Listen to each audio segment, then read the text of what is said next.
to the beloved memory of my angel Ruby, who watches over us from heaven today. My mother sobbed into the microphone. Her voice echoed through the thick mahogany doors of the Sun Valley Resort ballroom. The performance was flawless, a calculated quiver on the word angel. I stood in the quiet hallway outside, adjusting the cuffs of my tailored white suit. I ran my thumb over the edge of the leather portfolio under my arm. Inside the ballroom, crystal champagne flutes clinked in solemn agreement.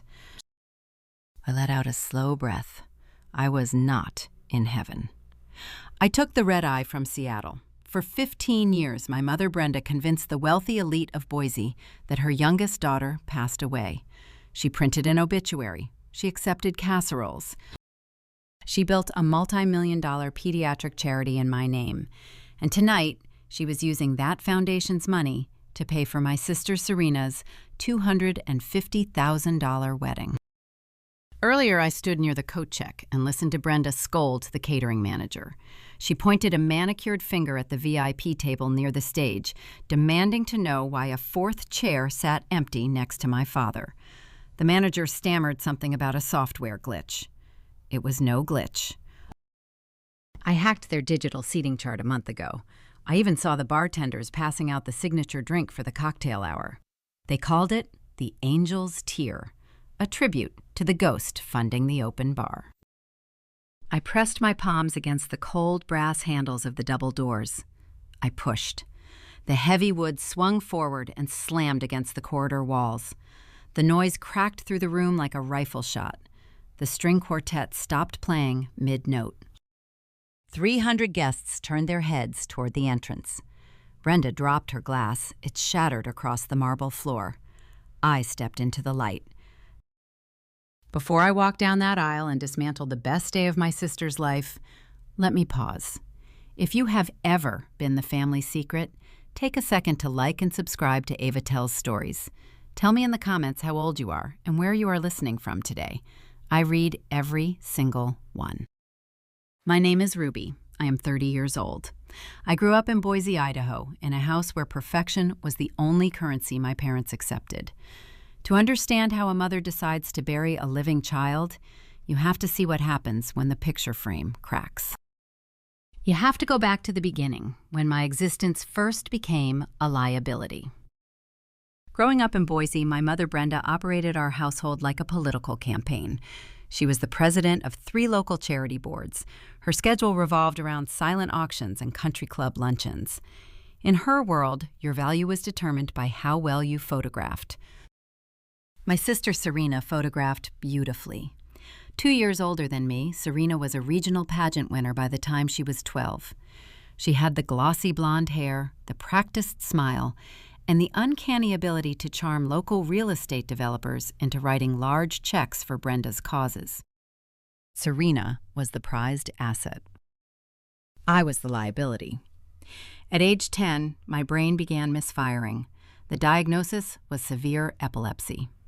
My childhood transformed from bicycle rides and soccer practice into a revolving door of neurologists and medication trials. The pills I had to swallow twice a day tasted like copper and chalk. They made me lethargic. They made my hands shake. They also caused me to gain weight. In Brenda's eyes, the seizures were an inconvenience, but the weight gain was a tragedy. The erasure started slowly. You do not vanish overnight. You fade, frame by frame. It began with the annual Christmas cards. For the first few years of my illness, Brenda would dress Serena and me in matching velvet outfits. But as my medication side effects became more pronounced, Brenda started staging the photos differently. One year, I was placed behind the golden retriever. The next year, Brenda claimed she wanted a candid aesthetic and only used a solo shot of Serena laughing in the snow. By the time I was 13, I was no longer included in the holiday mailers. When neighbors peered over the mahogany fence and asked where the younger Miller girl was hiding, Brenda possessed a script. She would adopt a wistful tone, pressing a hand to her chest.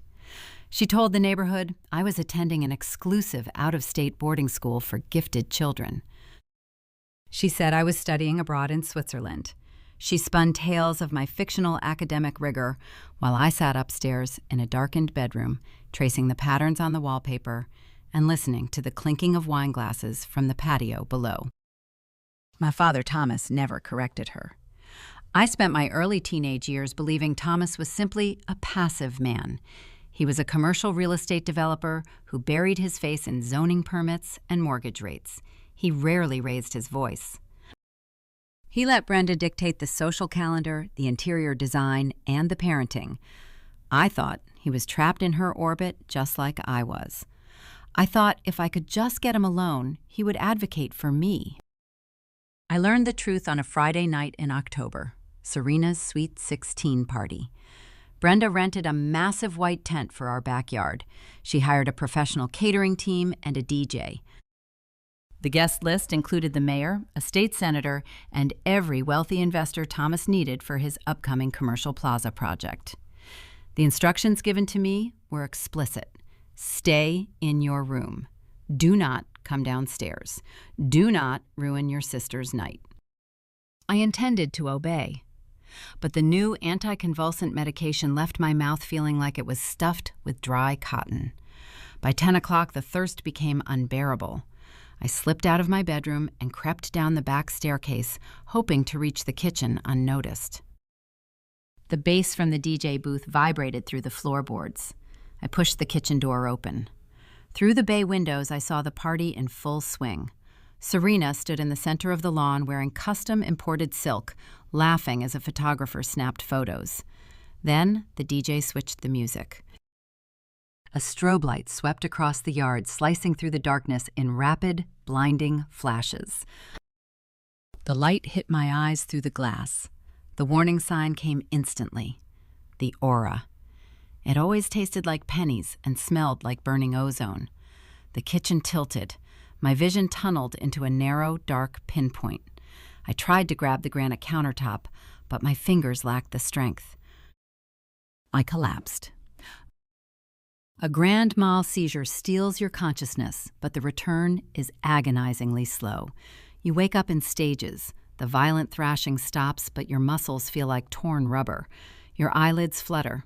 The world is a blurry, muted nightmare. As I regained a sliver of awareness, my cheek rested against the hardwood floor near the dining room threshold. My vision cleared just enough to see a pair of pristine, oxblood Italian leather shoes standing inches from my face. It was Thomas. I could not speak. My tongue was bitten and bleeding. I waited for my father to kneel. I waited for him to roll me onto my side, into the recovery position, the way the doctors instructed. I waited for him to call my name or shout for a paramedic. He did none of those things. Thomas let out a sharp, heavy sigh. Not a sigh of panic, a sigh of profound annoyance. I watched his immaculate tailored pant legs shift. He stepped carefully over my trembling body. He did not bend down. He leaned past me to grab a cocktail napkin from the dining table. A guest had dropped a glass of red wine during the commotion, and the liquid was seeping toward the edge of an imported Persian rug. Thomas knelt to blot the wine. He inspected the rug.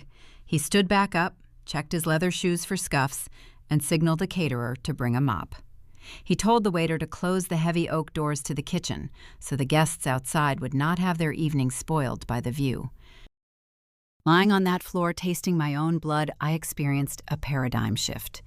The illusion of the helpless father evaporated. Thomas was not a victim of Brenda's vanity. He was the architect of it. Brenda cared about what people thought of her outfits. Thomas cared about the capital those people provided. My medical episode was not a tragedy to him. It was a threat to his zoning permits. That night marked the end of my tenure in the Miller household. I woke up hours later in my bed. The house was silent. The party was over. My bedroom door opened, and Brenda walked in, holding 3 black, heavy-duty garbage bags. She did not bring suitcases. Suitcases implied a journey. Garbage bags implied disposal. "Get up," she whispered, her voice laced with venom. "Put your shoes on." She opened my dresser and began shoving sweaters and jeans into the plastic bags. Thomas stood in the hallway holding his car keys. Neither of them asked how I felt. Neither of them checked my bitten tongue. I was marched down the stairs and put into the back seat of my father's sedan. We drove for 4 hours into the rural, isolated panhandle of the state. The sun was just beginning to rise when Thomas pulled the car onto a gravel driveway. The building looming in the dawn light was a concrete compound surrounded by chain-link fencing. It was not a medical clinic for epilepsy. It was an underfunded, state-run behavioral facility designed for troubled youth. The kind of place where forgotten teenagers are warehoused until they age out of the system. Thomas carried my plastic bags into the bleak, fluorescent-lit reception area. An exhausted administrator handed him a stack of clipboard paperwork. I sat on a plastic chair in the corner, listening to the hum of a vending machine. Thomas did not sign his name on those intake forms. I watched him pull a checkbook from his breast pocket. He wrote the deposit using an account registered to Riverfront Holdings, LLC, a blind corporate shell company. The administrator glanced at the check and then looked at me. "So she has no listed emergency contacts," the woman asked. "She is a ward of the state." "That is correct," Thomas replied without hesitation. "The trust covers her boarding. Direct all correspondence to the P.O. box listed. Do not attempt to contact any local authorities." He paid them to hide me. He laundered my tuition so the facility staff would never connect me to the prominent Miller family of Boise. I was stripped of my surname. I was stripped of my history. Thomas turned around. He looked at me one final time. His expression was as blank as a freshly poured concrete wall. He walked out the front entrance. The heavy steel security door clicked shut, locking me inside. I sat in that grim reception area clutching my winter coat. My parents had effectively severed my existence from society. They traded their daughter for a pristine Persian rug and a successful real estate quarter. I had no phone. I had no family. I was locked in a rural warehouse miles from anyone who knew my face. But isolation breeds a very specific type of monster. As the administrator led me down a narrow cinder-block hallway toward a cramped dormitory room, I stopped crying. The grief evaporated. In its place, a cold, mechanical logic took root. They thought burying me in the dark would solve their problem. They did not realize they had just handed me the shovel. The behavioral facility in the Panhandle operated on a rigid, unyielding schedule. Breakfast at 6, group chores at 8, lights out at 9. The cinder block walls offered no comfort, and the staff treated every resident with an exhausted indifference. My epilepsy medication was administered through a small sliding window in the nurses' station. My condition was closely monitored, not out of care, but out of liability. The state did not want a medical incident on their watch. For 2 years, I followed the rules. I scrubbed the cafeteria floors. I read outdated encyclopedias in the sparse library. I kept my head down and avoided the volatile dynamics among the other residents. Surviving a concrete box requires an intense focus on the present. You do not dwell on the family that abandoned you, because hope is a corrosive element in a cage. Hope rusts the bars. Birthdays at the facility were acknowledged with a single privilege: an extra dessert at dinner or 30 minutes of unmonitored computer time in the administrator's office. The morning I turned 17, I requested the computer time. The desktop monitor flickered to life. The slow dial-up connection groaned. I opened a browser and stared at the blinking cursor. My fingers hovered over the keyboard. I had not spoken to anyone in Boise in 24 months. A morbid curiosity seized me. I typed Brenda's name into the Facebook search bar, expecting to see photos of Serena winning another pageant or Thomas cutting the ribbon on a new commercial plaza. The profile page loaded. My breath hitched in my throat. The banner image was a sprawling professional photograph of a sunset over the Sawtooth Mountains. Overlaying the image in elegant curling script were the words, "In loving memory of our angel." I scrolled down. The most recent post, dated 3 weeks prior, featured a photograph of me. It was an old picture, taken before the medication caused me to gain weight. I was 9 years old, smiling brightly, holding a soccer ball. Brenda's caption accompanied the image. It is with a shattered heart that Thomas and I announce the passing of our youngest daughter. She was taken from us far too soon by SUDEP, sudden, unexpected death in epilepsy. She passed peacefully in her sleep, surrounded by the angels. We are holding a private memorial service on Sunday. In lieu of flowers, please consider a donation to epilepsy research in her honor. Our family is devastated, but we find comfort knowing she is finally free of pain. I stared at the screen. The letters blurred and sharpened. The fluorescent lights overhead hummed a monotonous drone. I scrolled through the comments section. Hundreds of replies cascaded down the page. Aunt Martha wrote a long paragraph about how she would always remember my infectious laugh. Uncle David sent prayers. Neighbors expressed their deep sorrow, claiming they had no idea I was so ill. Former teachers left heartbroken emojis. I opened a new tab and searched the local Boise newspaper archives. The digital obituary populated instantly. It mirrored Brenda's post almost word for word, adding details about my fictional bravery and Serena's profound grief as a surviving sibling. The shock was a physical weight pressing down on my chest, pinning me to the chair. I was staring at my own memorial. A rational mind attempts to find a logical explanation. I thought it was a terrible mistake, a catastrophic misunderstanding. Perhaps there was another child. Perhaps the account was hacked. My hands trembled as I picked up the heavy black receiver of the landline phone sitting on the administrator's desk. I dialed the 11 digits of my childhood home. The numbers were permanently burned into my memory. The phone rang twice. A familiar voice answered. "Hello," Thomas said. His tone was professional, brisk. "Dad," my voice cracked. The word felt foreign in my mouth. "Dad, it is me. It is Ruby. I saw the post. What is happening?" A suffocating silence filled the line. I heard the intake of his breath, the sound of a chair scraping against hardwood. "Ruby." He whispered the name like an accusation. "How are you calling this number?" "I am in the office, Dad. Why did Mom post that I died? Why is there an obituary? Please come get me.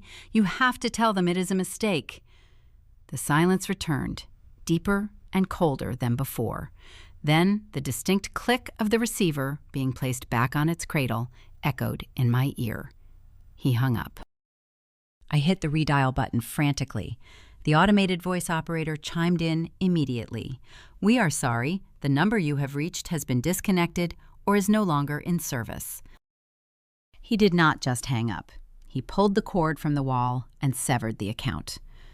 I set the phone down. The administrator knocked on the door, signaling my 30 minutes were up. I closed the browser, cleared the history, and walked back to my dormitory. That night, lying on a thin mattress, staring at the water stains on the ceiling, I performed a terrifying mental calculus. My parents had not committed legal death fraud. If they had filed official documents with the state of Idaho claiming I was deceased, an investigation would require a body, a coroner's report, and a funeral home manifest. They were far too calculating to risk a federal felony charge for forging a vital statistic record. Instead, they executed a brilliant social execution. They printed an obituary. They held a fake memorial. They accepted the condolences of Boise society. They purchased a counterfeit, unfiled death certificate online, just convincing enough to show a skeptical neighbor or a nosy relative. On their official tax returns, they simply stopped claiming me as a dependent. To the IRS, I was an adult who moved away. To the state of Idaho, I was an anonymous ward housed in an LLC-funded facility. To the wealthy donors of Boise, I was a tragic ghost. I realized the magnitude of their psychological warfare. I was not abandoned in a fit of rage. I was strategically eliminated to improve their public relations portfolio. They traded a living, flawed child for a perfect, dead martyr. The despair that should have crushed me suddenly inverted. A strange, dark euphoria washed over my mind. If I was socially and philanthropically dead, I possessed no obligations. I carried no expectations. The heavy burden of seeking my parents' approval dissolved. They handed me a blank slate. If you do not exist, you cannot fail.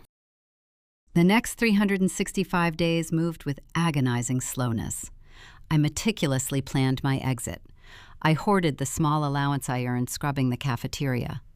I secured a copy of my birth certificate from the facility files. I maintained a flawless behavioral record, ensuring no grounds for a medical hold could keep me past my 18th birthday. The morning I became a legal adult, the facility doors unlocked. The administrator handed me a manila envelope containing my documents and $50. She offered a lukewarm "good luck" and turned back to her paperwork. I stepped onto the gravel driveway. The air was biting cold. A Greyhound bus stop sat 2 miles down the highway. I walked those 2 miles without looking back. As I boarded the bus bound for the coast, I made a silent vow. I would not return to Boise demanding a place at their dining table. I would not beg for an apology from people who printed my obituary while I was breathing. Instead, I would embrace the ghosts they created. I would disappear into the machinery of the real world. I would forge a new identity built on undeniable facts and cold, hard numbers. I would acquire the skills necessary to trace every dollar they earned off my fake grave. The emotional tether to Thomas and Brenda snapped permanently as the bus merged onto the interstate. I was no longer a daughter seeking salvation. I was an auditor seeking leverage. The hunt had officially begun. The Greyhound bus dropped me off in downtown Seattle during a torrential downpour. I carried a duffel bag, $50, and a ghost's identity. I rented a basement apartment in the University District that smelled of damp concrete and bleach. Rent was $400 a month. I paid for it by scrubbing industrial kitchen floors from midnight to 6 in the morning. At 8, I attended community college classes. I slept exactly 4 hours a day on a mattress I pulled from an alleyway. My diet consisted entirely of instant noodles and black coffee. Managing a neurological condition without health insurance requires a terrifying level of discipline. I set rigid alarms. I tracked my triggers. I learned to recognize the metallic taste of an approaching aura and would immediately sit on the floor, timing the tremors, logging every detail in a spiral notebook. I could not afford a hospital visit. I could not afford weakness. My survival depended on unyielding structure. That intense need for control pushed me toward the business school. During a mandatory finance course, I experienced an awakening. Accounting was a sanctuary. People lied.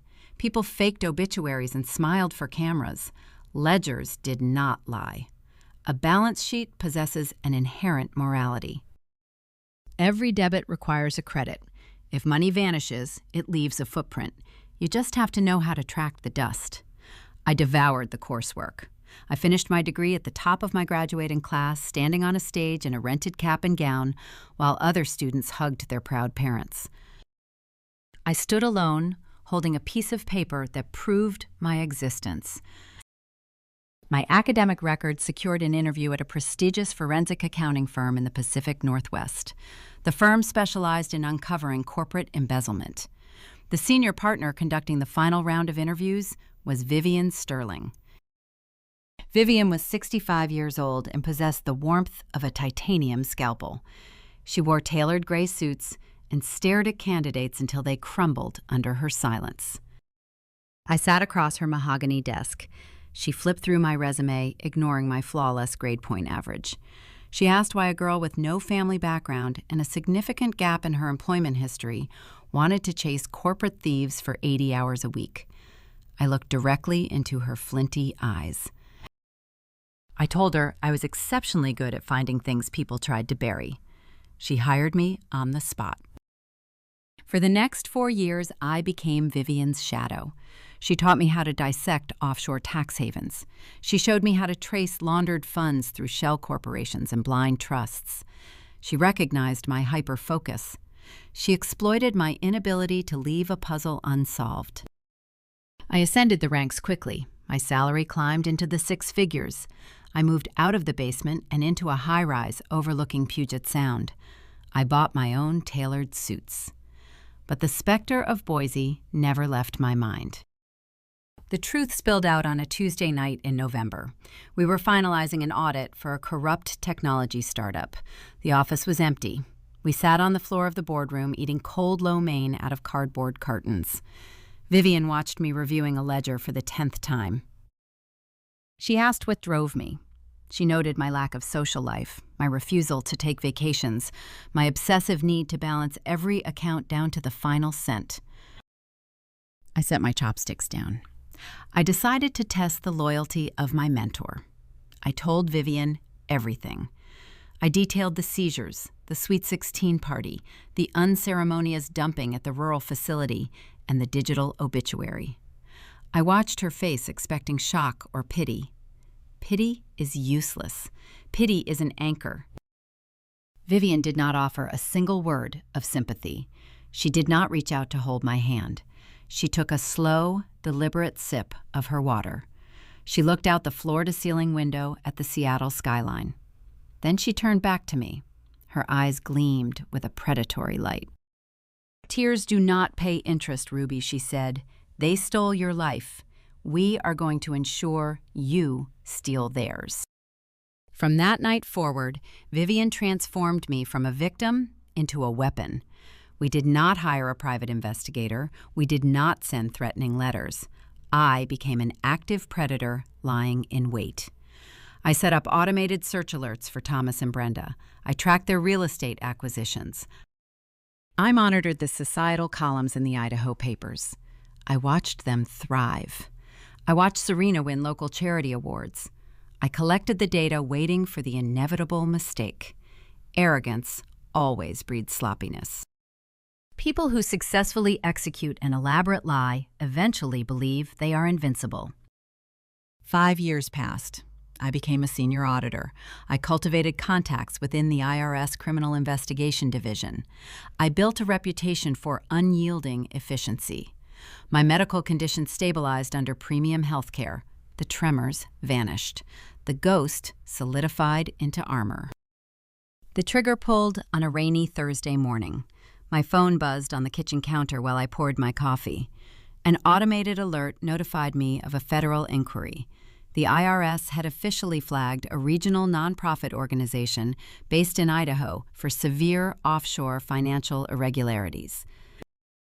The agency suspected the charity of funneling tax-exempt donations into private holdings. I did not hesitate. I grabbed my coat and drove straight to the firm.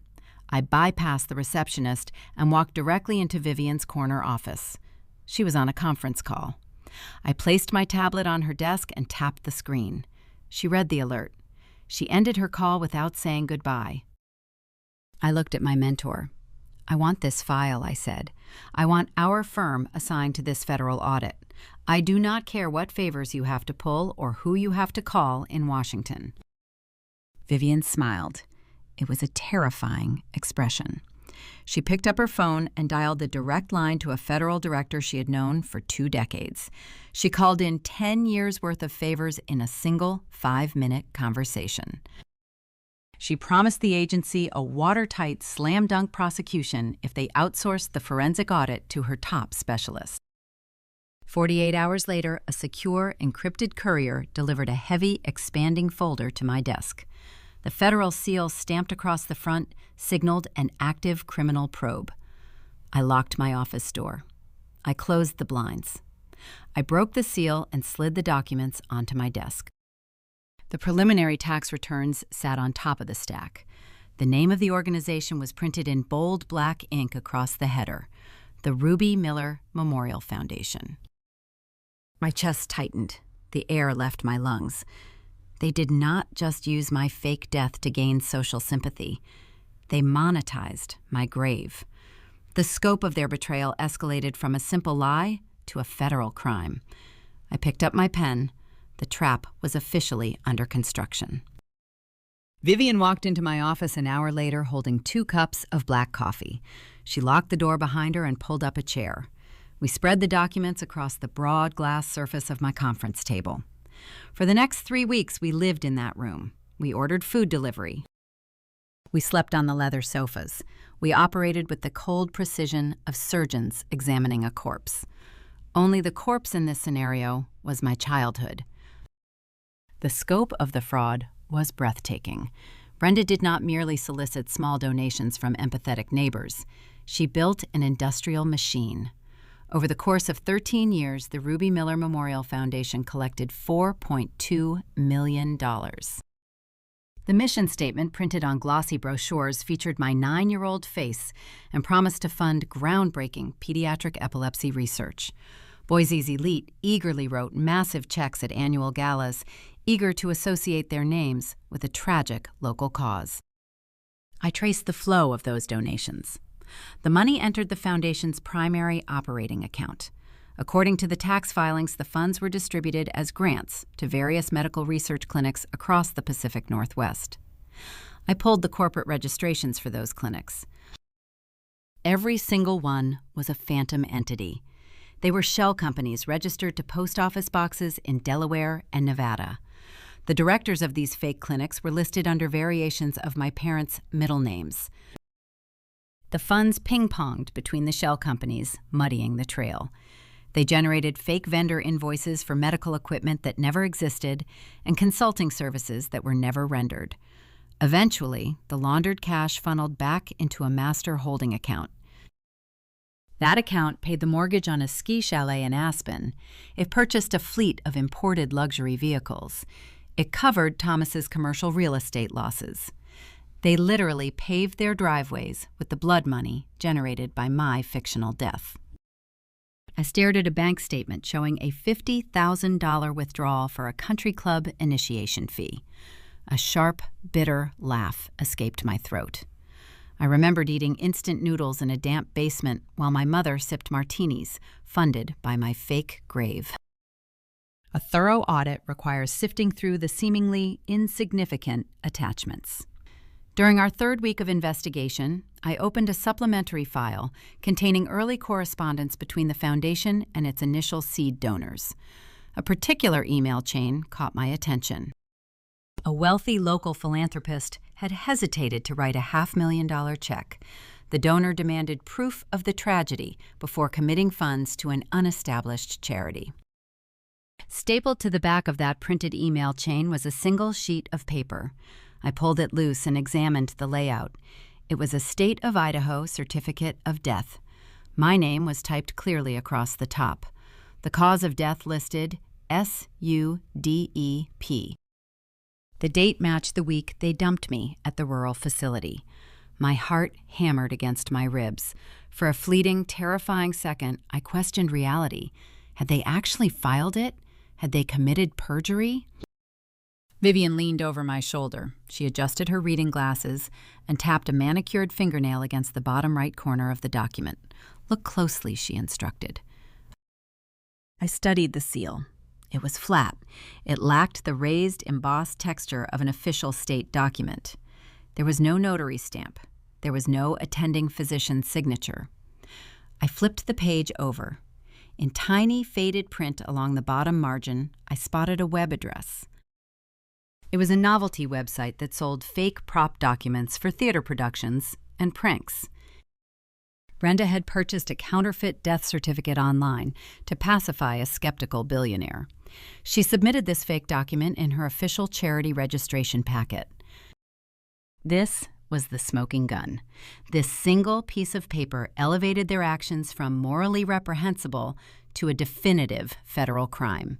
It proved premeditated intent to commit wire fraud. It proved they actively forged documents to cross state lines for financial gain. They did not just lie at cocktail parties. They lied to the federal government. Let me ask you a question. If you discovered the people who threw you away built a $4 million empire on your name, what would you do? Would you hand the file to a lawyer and let the system handle it quietly? Or would you walk into their house and burn it to the ground? If you chose the fire type, burn it in the comments right now. I set the fake certificate down. My hands were perfectly steady. The lingering ghost of the scared teenager from Boise evaporated entirely. In her place stood a forensic auditor holding the undeniable receipts to destroy a dynasty. Vivian picked up her phone and dialed her contact at the IRS Criminal Investigation Division. She did not explain the personal connection. She kept the conversation strictly professional. "We have the ledger," she informed the director. "We have proof of Shell Corporation's fake vendor invoicing and forged foundational documents. The wire fraud is extensive." I listened as Vivian coordinated the next steps. The federal agency began quietly drafting subpoenas. They initiated asset freezing protocols, ensuring the Millers could not drain the accounts and flee the country once the hammer dropped. The legal machinery churned into motion, operating silently beneath the surface. I sat back in my chair and looked at the mountain of evidence covering the glass table. The investigation was complete. My job as an auditor was technically finished. I could easily package the dossier, hand it to the federal agents, and watch the evening news a month later as my parents were indicted. It would be safe. It would be clean. But clean was not enough. They stole 15 years of my life. They forced me to mourn the loss of a family that was actively celebrating my absence. Simply sending them to a quiet courtroom lacked symmetry. They utilized the public stage to execute my social death. Therefore, I required a public stage to execute their financial ruin. They needed to face the ghost they created while surrounded by the very people they manipulated. I needed an event. I needed an audience. I needed a moment where their guard was completely lowered and their arrogance was at its peak. I pulled a fresh legal pad toward me. I picked up my pen. "We are not just handing this over," I told Vivian. "We are going to deliver it personally." "I am going to deliver it personally." Vivian set her phone down. She looked at the forged death certificate, then back at me. A slow, calculating smile spread across her face. She did not try to talk me out of it. She did not warn me about the emotional toll. Vivian understood the mechanics of power. She knew that some debts can only be settled face to face. "Then we need to find out what they are doing next," Vivian said. "We need to find their weak point." I turned my attention back to the bank statements. I stopped looking for shell companies and started looking for vanity. I searched the ledger for recent massive expenditures. I was hunting for a vulnerability. I was hunting for a stage. And what I found in the most recent expense report provided a stage larger and more devastating than I ever could have imagined. The deeper you dig into a corrupt financial structure, the more the true nature of the architects reveals itself.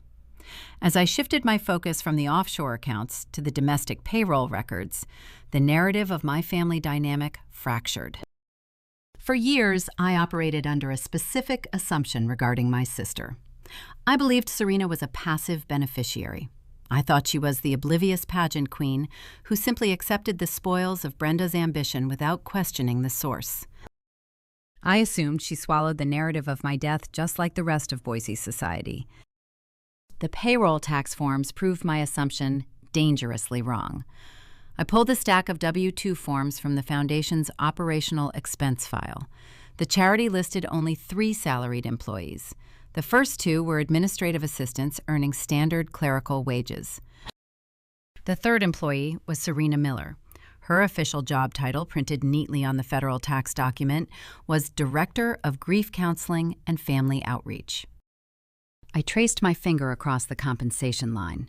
Serena was drawing an annual salary of $150,000. My chest went tight. Serena possessed a bachelor's degree in communications. She had 0 clinical training in psychology. She had 0 certification in trauma counseling. The foundation she supposedly worked for did not even operate a physical clinic or offer public outreach programs. It was a phantom role. Serena was collecting a massive six-figure income drawn directly from the charity established in the name of her discarded sister. She was not an oblivious bystander. She was a co-conspirator. Serena knew I did not die of SUDP. She knew the funeral was a performance. She willingly participated in the lie because the lie paid for her designer wardrobe and her luxury SUV. The golden child was funding her pristine life with blood money. The realization extinguished any lingering guilt I harbored about bringing the federal hammer down on my family. The betrayal was total. I continued scanning the recent domestic expenditures. I was looking for patterns in their vanity spending. A specific line item near the bottom of the current fiscal year spreadsheet caught my attention. It was a staggering withdrawal. $250,000 transferred out of the foundation's master account in a single transaction. The memo line described the expense as the Annual Pediatric Epilepsy Benefit Gala. The location for this supposed gala was listed as the Sun Valley Resort. Sun Valley is the premier luxury destination in Idaho. It is an exclusive mountain retreat where billionaires ski and celebrities hide. Hosting a charity gala there was not entirely implausible for an organization that raised millions. However, the date attached to the withdrawal raised a red flag. The transaction occurred only 2 weeks prior. A legitimate nonprofit planning an event of that magnitude requires months of marketing, vendor deposits, and ticket sales. There was no public record of a Ruby Miller Foundation gala scheduled for this year. I pulled out my phone and bypassed the financial databases. I opened Instagram. If you want to track a narcissist, you do not check their bank account. You check their social media feed. I searched for Serena's public profile. Her page was a curated exhibition of opulence. Photos of expensive brunches, imported handbags, and exotic vacations flooded the screen. I scrolled past a dozen selfies until I found the announcement pinned to the top of her grid. It was a professional engagement photo. Serena stood on a snow-covered mountain peak, wrapped in the arms of a handsome, square-jawed man. The man was Julian Pierce. I recognized the name immediately. The Pierce family owned one of the largest timber and logistics empires in the Pacific Northwest. They were old money. They were the kind of family that demanded pristine reputations and flawless optics from anyone entering their inner circle. I read Serena's caption. Julian and I are thrilled to announce we are officially tying the knot. We cannot wait to celebrate our love with all our friends and family next Saturday at the Sun Valley Resort Grand Ballroom. I stared at the date. Next Saturday. The exact timeline of the $250,000 withdrawal. There was no pediatric epilepsy benefit gala. Brenda and Thomas were using $250,000 of stolen charity funds to finance Serena's high society wedding. They were paying for champagne floral arrangements and a string quartet using money donated to cure a disease I actually suffered from. The audacity was staggering. It moved past simple greed into the realm of sociopathy. I set my phone face down on the glass table. I looked at Vivian, who was reviewing a separate stack of IRS subpoenas. I found the stage, I said. Vivian looked up, her eyes sharp. Where? Sun Valley Resort, next Saturday. Serena is marrying a Pierce. The foundation is footing the bill. They disguised the wedding expenses as a charity gala on the ledger. Vivian leaned back in her leather chair. A slow, dark smile spread across her face. A Pierce wedding, she murmured. Half the state legislature will be in that room. The regional director of the IRS field office might even be on the guest list. It is a public relations nightmare waiting to detonate. We had our target. We had our timeline. But crashing a high-security society wedding requires strategy. I could not simply walk through the front doors. The Pierce family would employ private security. If I arrived unannounced and claimed to be the dead sister, Brenda would instinctively order security to remove the deranged trespasser before I could present a single document. I needed guaranteed entry. I needed Brenda to invite her own destruction. I needed a red herring. I opened my laptop and accessed the dark web of high society networking.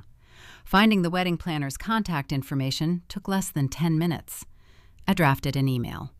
I did not use my real name.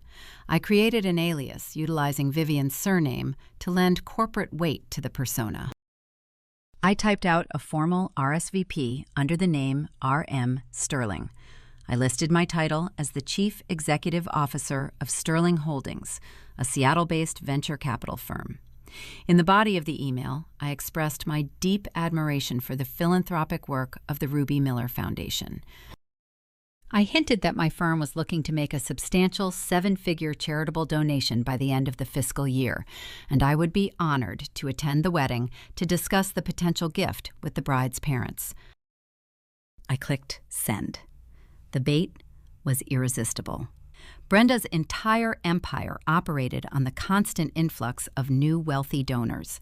The prospect of a mysterious Seattle billionaire arriving at her daughter's wedding, eager to write a massive check, would short-circuit her critical thinking. She would not question the sudden RSVP. She would welcome the mystery guest with open arms. 2 hours later, a reply landed in my inbox. The response came directly from Brenda's personal email account, bypassing the wedding planner entirely.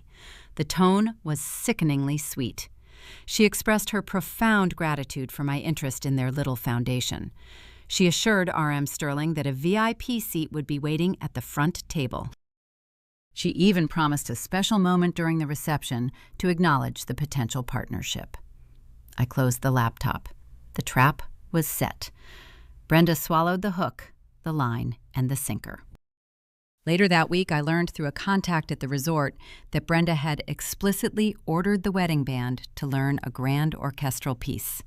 She instructed the catering manager to prepare a special entrance for the VIP donor. She was literally laying out the red carpet for the ghost she tried to bury. I left the office and walked to a high-end boutique in downtown Seattle. I bypassed the evening gowns and the cocktail dresses. I walked straight to the tailoring section. I requested a sharply cut 2-piece suit. I did not choose black. Black is the color of mourning. Black is the color Brenda wore for a decade to garner sympathy. I chose brilliant, blinding white. I paid for the suit out of my own hard-earned salary. I packed my leather portfolio with the forged death certificate, the offshore bank routing numbers, and Serena's fraudulent W-2 forms. I placed the portfolio in my overnight bag alongside the white suit. I did not feel fear. I did not feel the nervous fluttering of a younger sister confronting her bullies. I felt the cold, calculating calm of a forensic auditor preparing to close a file. I booked a direct flight to Idaho. I was returning to the state that erased me. The countdown had officially begun. The execution of a massive financial takedown requires a synchronization usually reserved for military operations. You do not simply walk into a room holding a stack of papers and start screaming. Screaming allows the target to dismiss you as hysterical. True devastation arrives wrapped in calm, irrefutable logistics. Before I boarded my flight to Idaho, Vivian Sterling finalized the federal timeline. She sat in her Seattle office, surrounded by secured IRS communication lines. The Criminal Investigation Division had reviewed the dossier we compiled. The forged death certificate and the offshore routing numbers triggered an immediate federal response. A federal magistrate signed the search warrants authorizing the seizure of the Ruby Miller Memorial Foundation assets, including all digital devices and bank accounts associated with Thomas and Brenda. Vivian orchestrated the raid with the tactical precision of a master conductor. She negotiated with the federal agents and local Idaho authorities to delay the execution of the warrants until Saturday evening, specifically 8:30 p.m.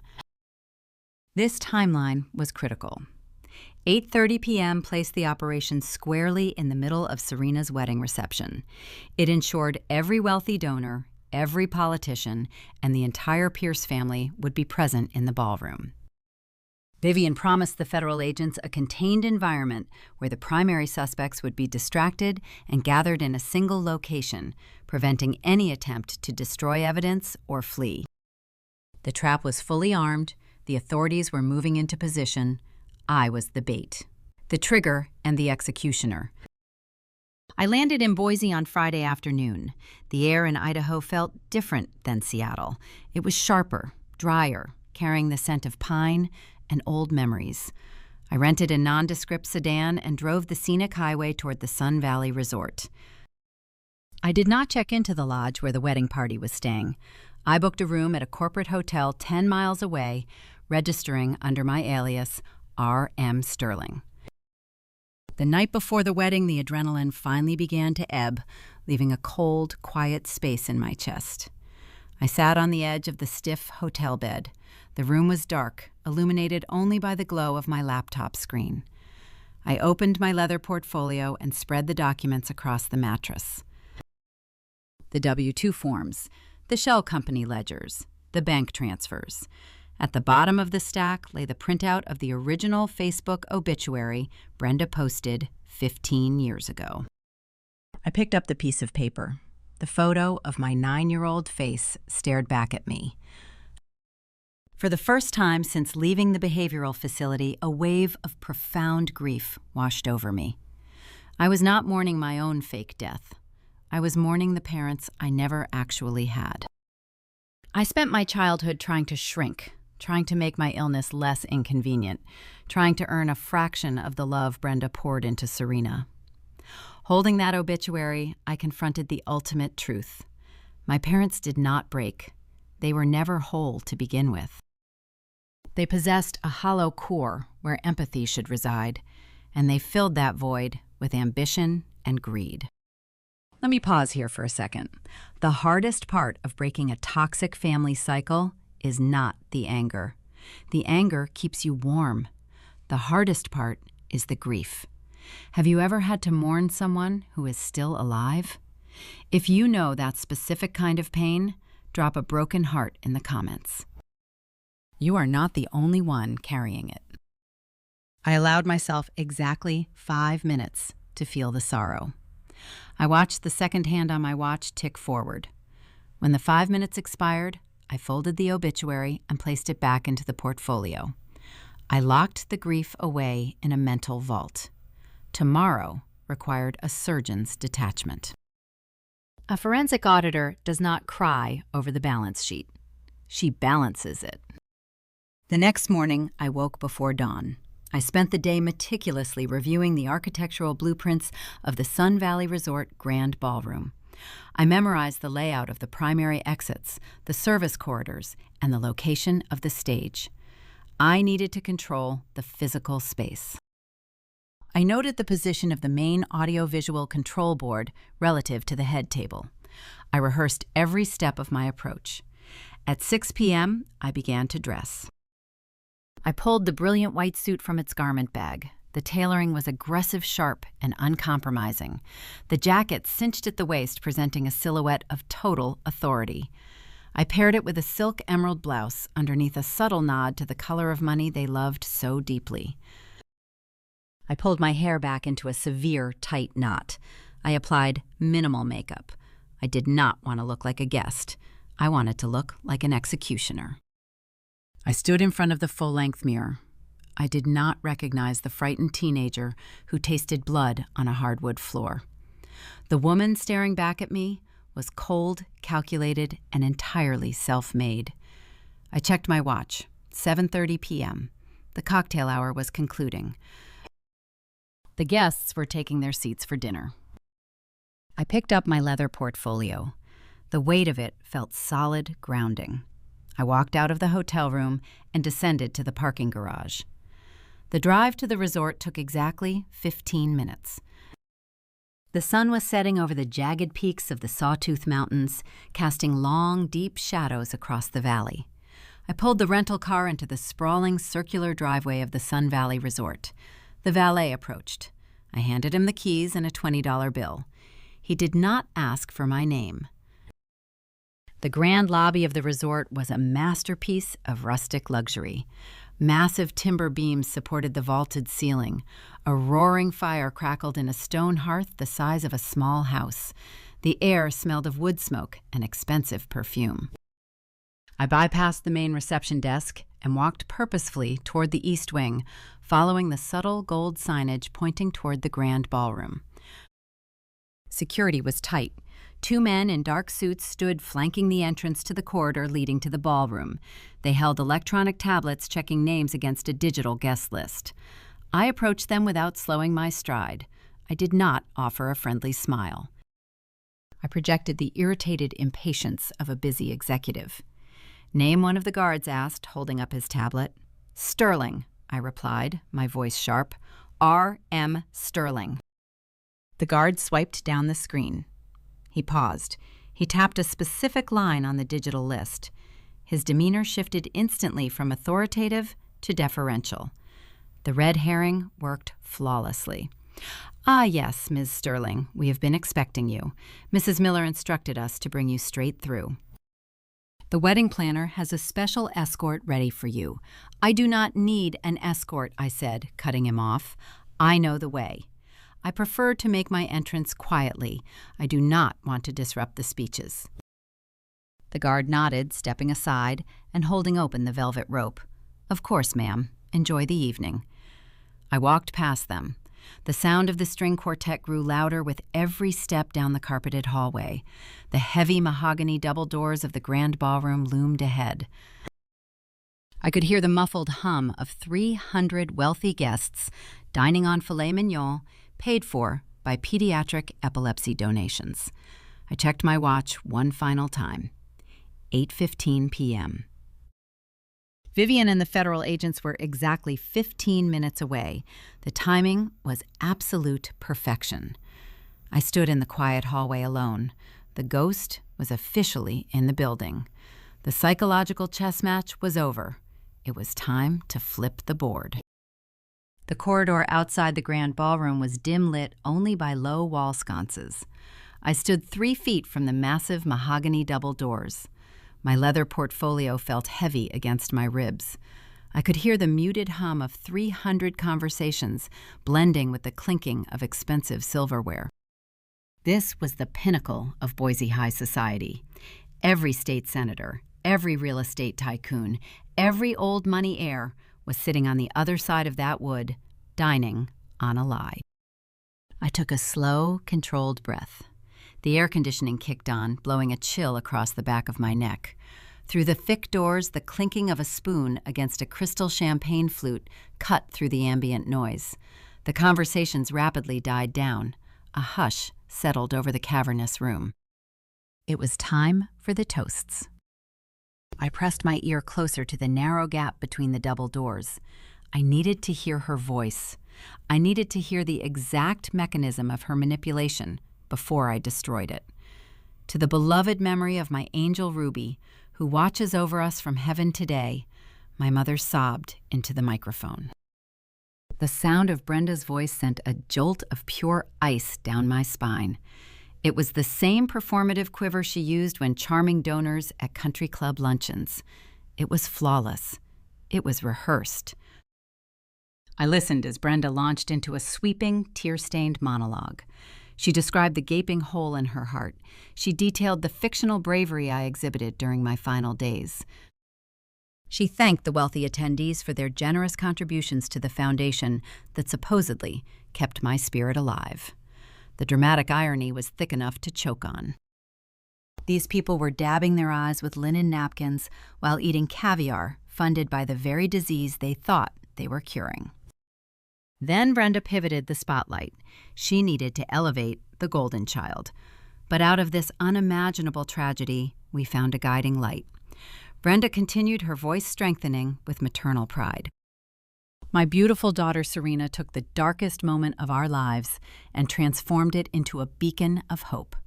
A gentle ripple of supportive applause echoed through the ballroom. Serena has dedicated her entire adult life to the foundation, Brenda declared. She works tirelessly managing the grief counseling programs, and she does it all completely as a volunteer. She refuses to take a single dime in salary because her work is driven purely by the love she holds for her late sister. I gripped the handle of my portfolio. My knuckles turned white. I had the W-2 forms in my hand. $150,000 a year. That was Serena's volunteer salary. She was pulling 6 figures of blood money while playing the selfless, grieving sister. The sheer audacity of the lie was staggering. Brenda was standing in front of the Pierce family, the old money timber barons, selling her daughter as a living saint. Julian Pierce, the groom, was undoubtedly looking at his new bride with overwhelming admiration, completely oblivious to the federal wire fraud financing his wedding reception. Brenda was not finished. She had one more performance to deliver. The hook she swallowed earlier that week was about to be reeled in. Tonight is a celebration of love and new beginnings, Brenda announced, her tone shifting from sorrow to eager anticipation. But it is also a night of incredible promise for the Foundation. We are deeply honored to have a very special guest joining us this evening, a visionary from Seattle who shares our commitment to pediatric research. I stepped back from the doors. I smoothed the lapels of my brilliant white suit. Please join me in offering a warm Boise welcome to the Chief Executive Officer of Sterling Holdings. Brenda projected her voice, booming through the sound system. R.M. Sterling. This was the cue. The wedding planner had orchestrated it perfectly. The string quartet positioned near the stage immediately struck up a grand, sweeping overture. The music swelled, filling the vast space with triumphant energy. The spotlight operators swiveled their beams toward the rear entrance, waiting for the mystery billionaire to make a grand entrance. Brenda was literally laying out the red carpet for her own destruction. She invited the executioner into the throne room and handed her a microphone. I placed my hands flat against the cold brass handles of the double doors. I pushed. I did not ease them open. I shoved with the full force of my body weight. The heavy mahogany doors swung violently forward. They slammed against the interior walls of the ballroom. The explosive thud cracked through the room like a physical blow. The string quartet musicians jolted. The cellist dropped her bow. The sweeping overture screeched into a chaotic, discordant halt. 300 heads snapped toward the entrance in unison. The spotlight beams hit me instantly, blinding me for a fraction of a second before my eyes adjusted to the glare. I stepped over the threshold and into the light. The grand ballroom of the Sun Valley Resort was an architectural marvel of vaulted ceilings and crystal chandeliers. Round tables draped in imported silk filled the floor. At the far end of the room sat the elevated VIP table. I locked eyes with Brenda. She stood at the podium holding a microphone in one hand and a crystal champagne flute in the other. She wore a custom silver gown that shimmered under the stage lights. The performative tears on her cheeks glistened. I walked slowly down the center aisle. My heels clicked rhythmically against the polished marble floor. The sound was sharp, methodical, the only noise in a room that had suddenly lost all oxygen. I watched the progression of human shock play out on my mother's face. It is a fascinating psychological sequence to witness in real time. First came the confusion. Brenda squinted, trying to place the unfamiliar woman in the stark white suit interrupting her grand introduction. Then came the terror. As I moved closer, the stage lights illuminated my features. Brenda's mind desperately tried to reject the visual data. For a horrifying 3 seconds, I saw her physically recoil. She thought she was looking at a literal apparition. She believed the ghost she had monetized for 15 years had materialized from the ether to haunt her. Finally, the logic centers of her brain engaged. The terror morphed into a catastrophic, sickening realization of flesh and bone. Brenda's fingers went slack. The crystal champagne flute slipped from her grasp. It hit the stage floor. The glass shattered, projecting a crisp, high-pitched crash into the microphone. The sound amplified through the speakers, echoing across the silent ballroom. I did not stop walking. I passed the tables of bewildered politicians and confused real estate tycoons. I saw Thomas sitting at the head table. His face was the color of wet ash. He gripped the edge of the table so hard, his knuckles looked bruised. He started to stand up, but his knees buckled slightly, forcing him back into his chair. Julian Pierce, the oblivious groom, leaned forward, his brow furrowed in deep confusion. Serena sat frozen next to him.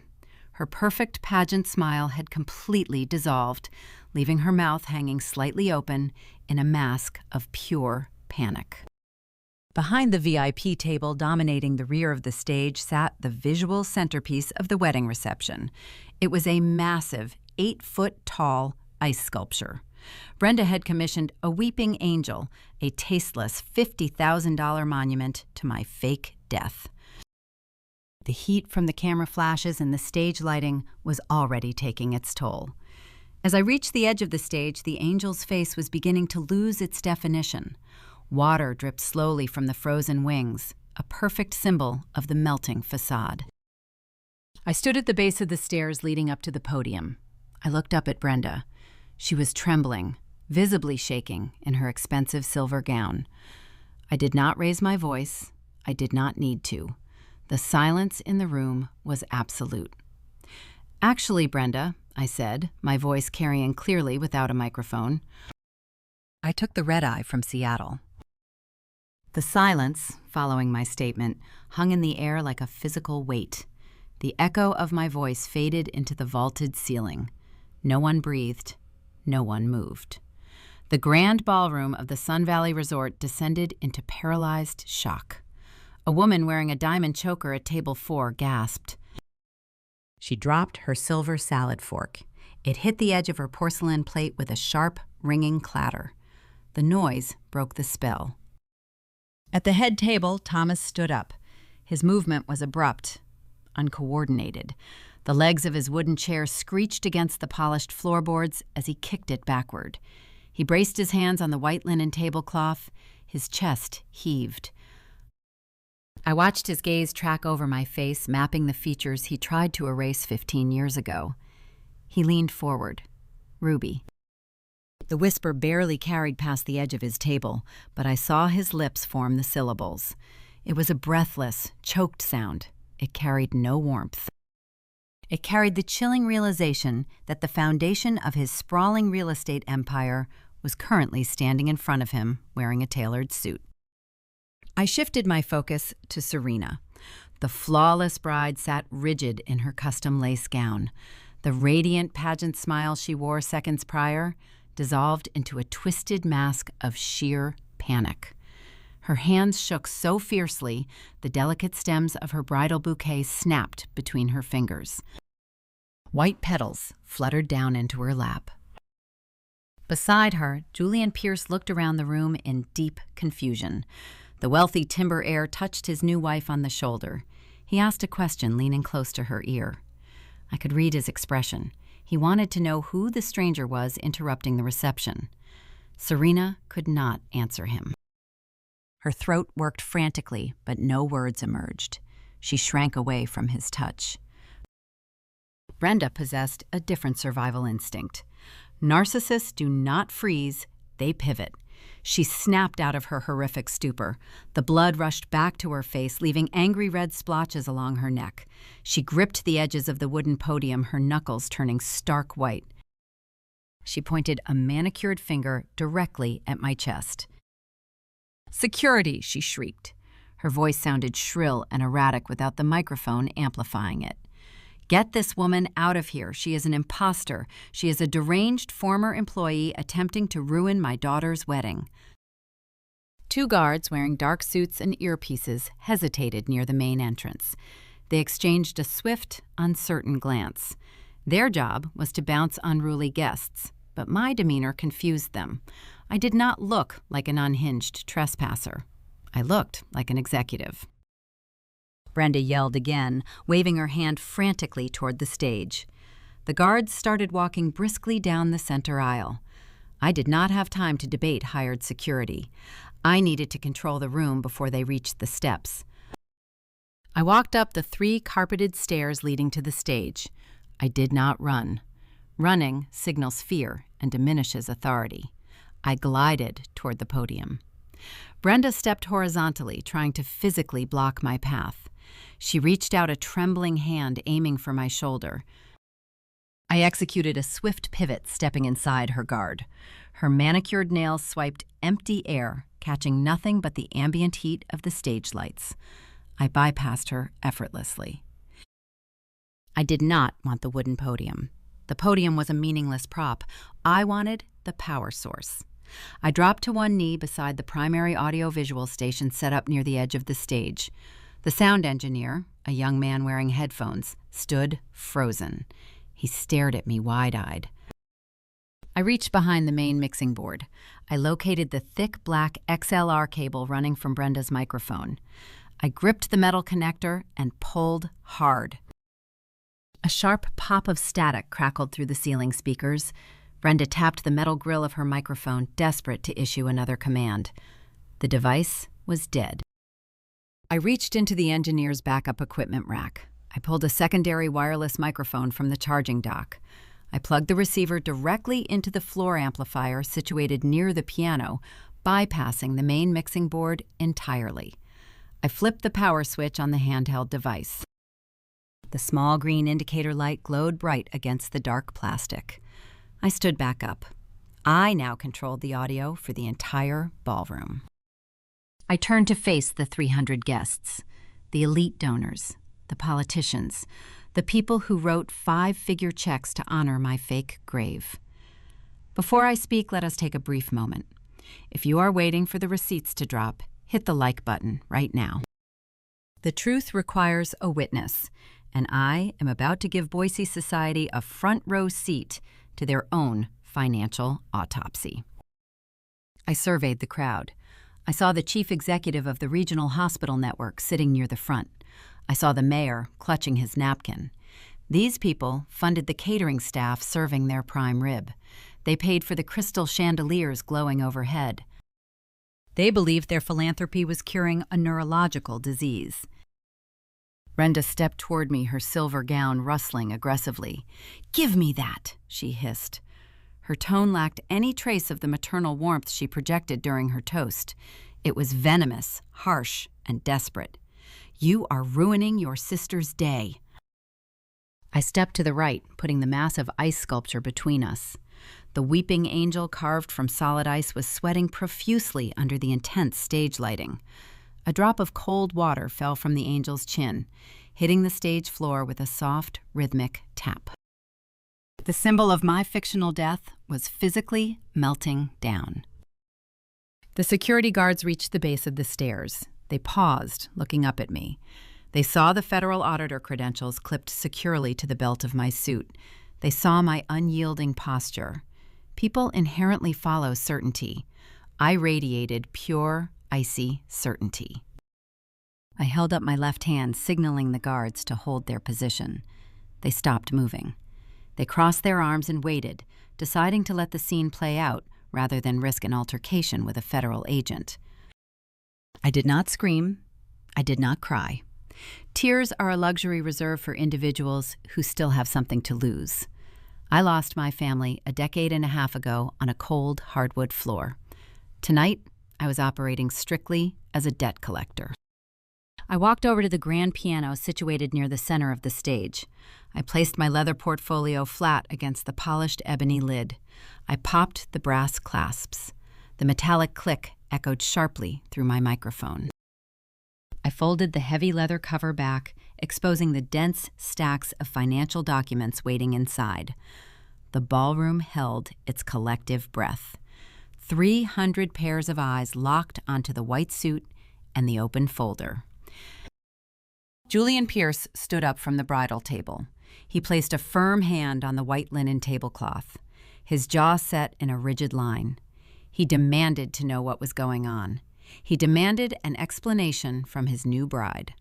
Serena grabbed his wrist, trying to pull him back into his chair. Her knuckles were stark white against his dark suit jacket. "Do not listen to her," Julie and Serena begged, her voice thin and reedy. "She is lying. She is trying to destroy our family." I looked directly at the groom. I felt a fleeting pang of pity for the man. He was born into legacy wealth. He was groomed from birth to protect his family reputation from scandal. Tonight, his pristine corporate legacy was preparing to collide head-on with a federal indictment.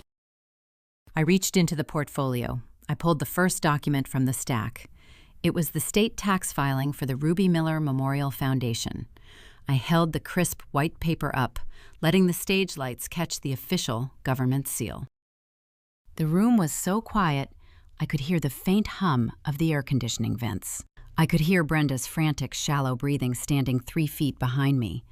I tapped the microphone against my chin, testing the volume. The feedback was sharp and clear. I looked out over the sea of tailored suits and designer gowns. I looked at the people who attended my memorial service. I looked at the investors who patted my father on the back, offering condolences for a tragedy he manufactured to save his bank account. This execution was not fueled by vengeance. Vengeance is messy. Vengeance is emotional. This was an act of structural justice. This was about taking the exact weapon they used to bury me and turning it against their empire. I adjusted the lapel of my white suit. I stood tall, casting a long, dark shadow across the polished wood of the stage. The weeping angel behind me continued to dissolve, losing its intricate facial features to the heat. I took a breath. The trap was sprung. The doors were locked. The audience was captive. The financial autopsy was ready to begin. I tapped the wireless microphone one final time. The sharp feedback sliced through the tense silence of the Sun Valley Resort Grand Ballroom. 300 faces stared up at the stage, caught between confusion and growing alarm. I raised the device to my mouth. "Good evening. I am Ruby Miller, Brenda's dead daughter." The sentence hung in the cavernous space. It hit the crowd like a physical shockwave. A low, rumbling murmur started near the back tables, spreading rapidly toward the front until it erupted into a cacophony of panicked voices. The mayor of Boise grabbed his wife's arm. A prominent real estate developer stood up, his chair scraping harshly against the floor. I did not let the chaos take root. You control a mob by overriding their confusion with data. I pulled a stack of heavily highlighted documents from my leather portfolio. I held the first page high. I am 30 years old. I reside in Seattle. I am a senior forensic auditor specializing in corporate embezzlement and charitable fraud. I did not die of SUDEP 15 years ago. I am standing here tonight holding the tax returns for the organization my mother founded in my memory. Brenda rushed forward, attempting to snatch the microphone. Her manicured hands grabbed empty air as I stepped smoothly out of her reach. She turned to the crowd, her face flushed a blotchy red. "Do not listen to her," Brenda screamed, her voice cracking under the strain. "She is sick. She is a disgruntled former employee making up lies. She needs help." I ignored her. You do not argue with a narcissist. You bury them in paperwork. Over the past 13 years, the Ruby Miller Memorial Foundation collected approximately $4.2 million in donations. I project my voice over the rising din, ensuring every syllable reached the far corners of the room. You wrote checks believing you were funding pediatric epilepsy research. You thought you were purchasing medical equipment for local hospitals. I pulled a second document from the portfolio. It was an enlarged printout of a banking manifest. You did not buy medical equipment. Let me read the routing numbers for the offshore shell corporations where your philanthropy actually vanished. 724980. Account holding name, Riverfront Properties, LLC. That is the blind corporate entity my father used to pay for a ski chalet in Aspen. Thomas sank back down into his chair. His face was slick with sweat. He stared straight ahead, unable to meet the eyes of the fellow investors sitting at the adjacent tables. I dropped the bank manifest onto the stage floor and pulled out the domestic expense reports. The foundation claims the funds were used for family outreach programs. I pointed toward the towering floral arrangements decorating the center of the VIP tables. Those white orchids cost $12,000. The catering bill for the filet mignon you are currently eating totals $45,000. The foundation ledger lists a $250,000 withdrawal dated 2 weeks ago for an annual benefit gala. I turned slowly, gesturing toward the head table. I locked eyes with the wealthy timber heir, Julian Pierce. "There is no benefit gala," I stated, my voice echoing like a gavel striking wood. "Your charitable donations paid for this wedding reception." The reaction was instantaneous. Julian dropped his linen napkin. He stared at Serena, his expression shifting from bewildered to deeply horrified. Serena pressed her hands over her face, sobbing hysterically. The audience erupted. A prominent surgeon sitting in the second row slammed his fist on the table. He yelled out, demanding to know if this was a prank. An elderly woman near the bar burst into tears, holding her hand over her mouth. The sheer magnitude of the betrayal short-circuited the polite decorum of Boise high society. These people were titans of industry. They prided themselves on their intelligence and their shrewd investments. Realizing they were duped by a local socialite for over a decade triggered a profound, humiliating rage. Brenda spun around wildly. She grabbed the sleeve of the nearest security guard, demanding he drag me off the stage. The guard pulled his arm away, stepping back. He saw the federal credentials clipped to my belt. He saw the physical evidence falling from my hands. He realized the woman in the silver gown was not the victim. I reached into my portfolio and grabbed a thick stack of printed tax returns. I did not bother reading them aloud.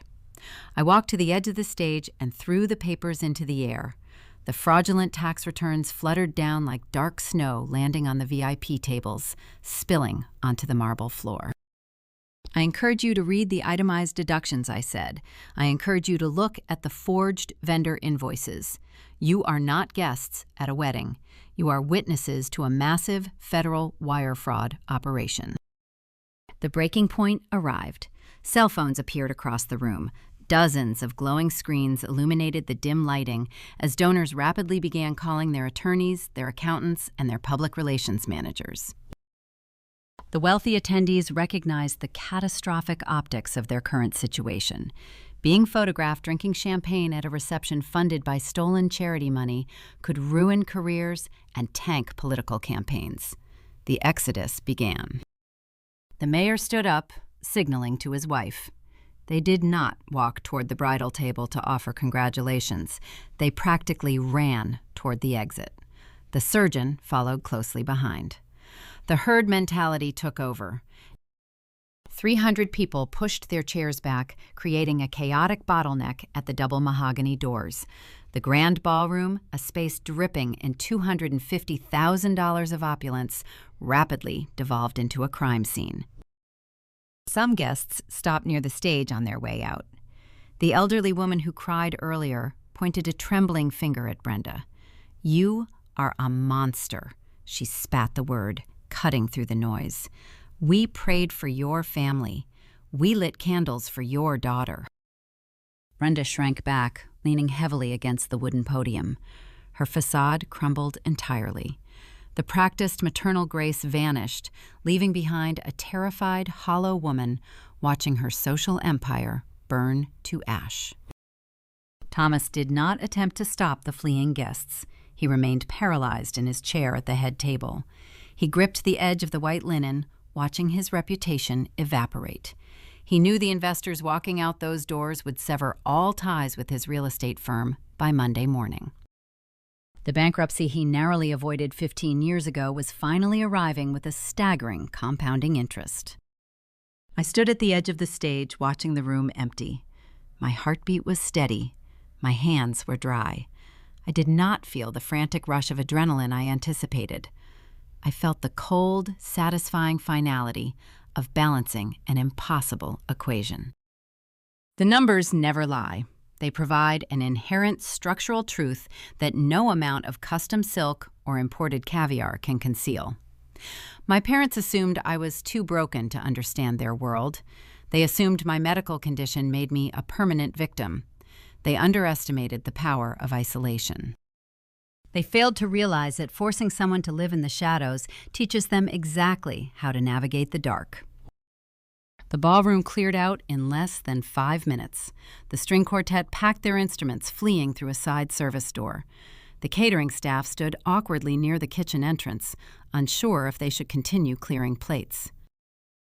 Only a handful of people remained in the cavernous space: Thomas, Brenda, Serena, Julian Pierce. His parents stood rigidly beside him, radiating old money fury. The immediate wreckage of the Miller family was contained near the head table, surrounded by scattered floral petals and abandoned champagne flutes. The public humiliation was complete. I effectively neutralized my mother's power base. The social currency she valued above her own child was gone. But the execution was not over. The audience left the theater, but the actors still remained on the stage. The conflict needed to shift from public destruction to private, intimate devastation. The golden child was losing her shield, and the groom's family demanded answers. The psychological chess match entered the endgame. The echo of the retreating guests faded, leaving an oppressive, heavy silence in the grand ballroom. The chaotic energy of the crowd dissipated entirely.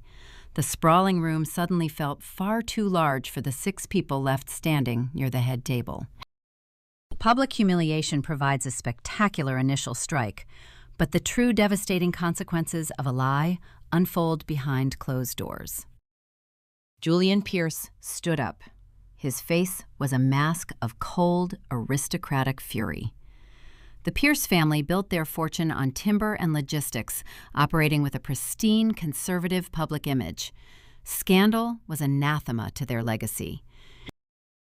To discover his new bride's family was actively financing his wedding with stolen charitable donations represented a catastrophic threat to his corporate future.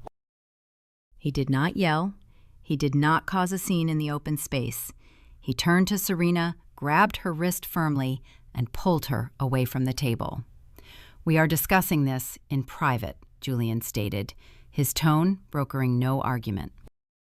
He dragged her toward the heavy oak doors of the private bridal suite, located just off the main hall. Serena stumbled, trying to keep up with his long strides, the intricate train of her lace gown dragging awkwardly behind her. Thomas and Brenda exchanged a terrified look. They hurried after them, desperate to contain the damage. I picked up my leather portfolio, adjusting the lapels of my white suit. I followed the procession. I was not going to let them control the narrative in a secluded room. Julian shoved the heavy oak door open, pulling Serena inside. The bridal suite was a plush, windowless room lined with velvet couches and full-length mirrors. Half-empty champagne bottles and discarded makeup brushes littered the vanity counter. The air smelled cloyingly sweet of hairspray and expensive lilies. Brenda slipped through the door right before it closed. Thomas followed, wiping sweat from his forehead with a crumpled linen napkin. I stepped inside the room, pulling the heavy door shut behind me until the latch clicked. The locking mechanism sounded like a vault sealing shut. The public performance was over. The private unraveling began. Serena ripped her wrist from Julianne's grasp. She backed into the center of the room, her flawless makeup streaked with tears. The composed, radiant bride vanished completely. In her place stood a frantic, cornered child. She turned her gaze toward me. Her eyes, wide and frantic, narrowed into sharp slits of pure venom. "You ruin everything," Serena shrieked. Her voice lost its cultivated, soft timbre entirely. It was a harsh, grating sound, vibrating with raw entitlement. The golden child, having lived her entire life shielded from consequence, finally faced an obstacle she could not charm her way past. She lunged across the small room. She raised her hands, her fingers curling into claws, aiming directly for my face. I did not flinch. I did not raise my hands to block her. I simply stepped sideways. Serena's momentum carried her forward. She stumbled awkwardly in her heavy gown, her manicured hands swiping empty air. She crashed hard into the edge of a velvet couch, catching her balance before falling entirely to the floor. "I am not ruining your day, Serena," I said, my voice flat, clinical, and devoid of any emotion. "I am auditing it." I opened my leather portfolio. I pulled out a crisp sheet of paper. It was not a bank manifest or a tax return. It was a specific federal document. I turned away from my sister and held the paper out to Julian Pierce. He took it. His eyes scanned the bold black text. "I suggest you review her W-2 forms." "Julian," I offered quietly, "your new bride does not volunteer at the foundation. She earns a salary of $150,000 a year as the director of grief counseling. A phantom role, a role requiring clinical credentials she does not possess. She is a primary beneficiary of the wire fraud, currently dismantling her parents' reputation." Julian's face went rigid. He read the numbers printed in the little gray boxes on the tax form. His jaw clenched so tightly the muscle in his cheek twitched. Serena scrambled backwards, scrambling to stand upright. She pressed her back against the vanity mirror. She recognized the catastrophic shift in her husband's demeanor. The realization that the Pierce wealth would not protect her crashed over her. "Julian, it is not my fault." Serena sobbed desperately, playing the victim card she wielded so effectively her entire life. "My mother made me do it.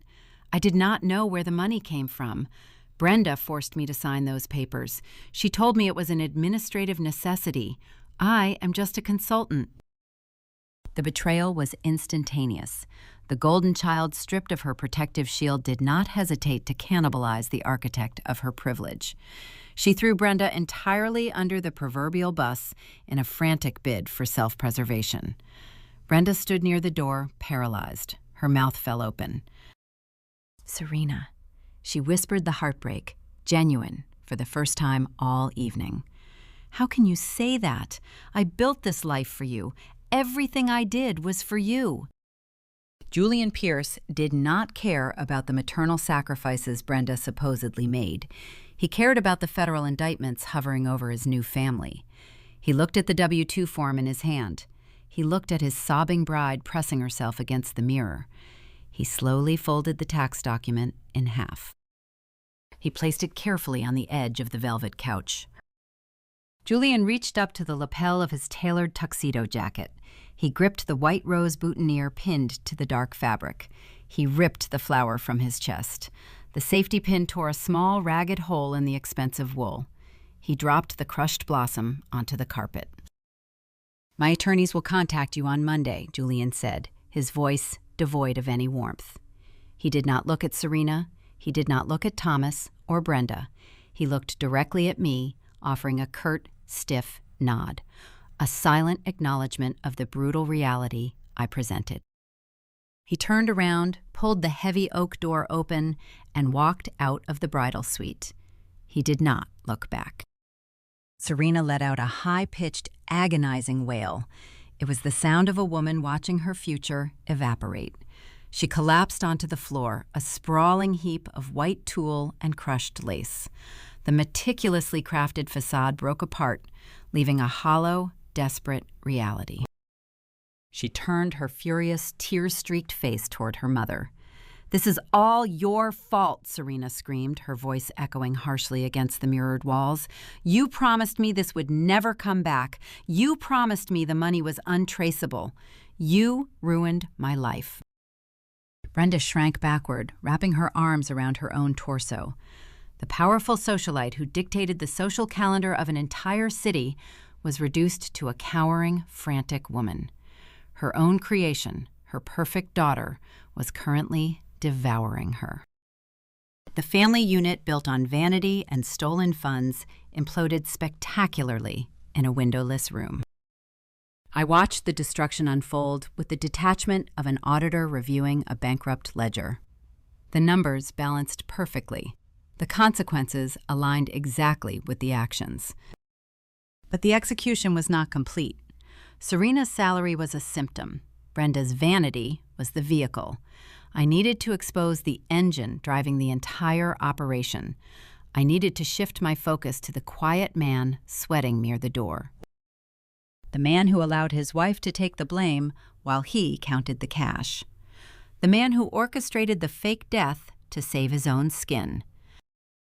The true architect of the fraud was trying to blend into the wallpaper, hoping the chaos between mother and daughter would shield him from scrutiny. I turned my head slowly, locking my gaze onto Thomas Miller. The psychological chess match entered its final, devastating phase. The mastermind twist was about to drop. The heavy oak door clicked shut behind Julian Pierce, leaving a suffocating tension in the bridal suite. Serena remained on the floor, sobbing into her ruined lace gown. Brenda stood frozen near the vanity, pressing a trembling hand against her chest. She looked frantically between her weeping daughter and the empty space where the wealthy timber heir previously stood. The reality of her shattered social empire was settling heavily upon her shoulders. Brenda possessed an instinctual need to reframe reality. Narcissists cannot process total failure. They must deflect responsibility.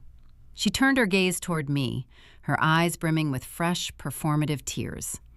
She attempted to play a final, desperate card, the fragile, overwhelmed mother.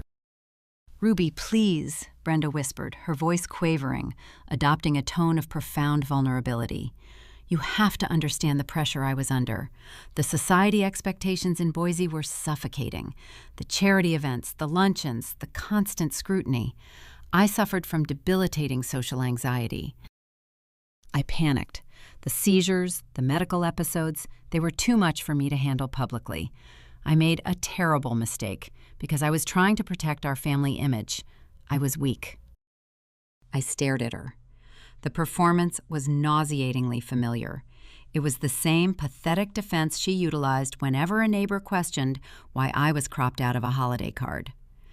I did not let her finish the monologue. I opened my leather portfolio. I pulled out a thick, bound stack of financial ledgers. I slammed the heavy paper down onto the velvet couch next to Serena's discarded bouquet. The dull thud cut through Brenda's weeping. "Stop lying, Brenda," I commanded, my voice sharp and uncompromising.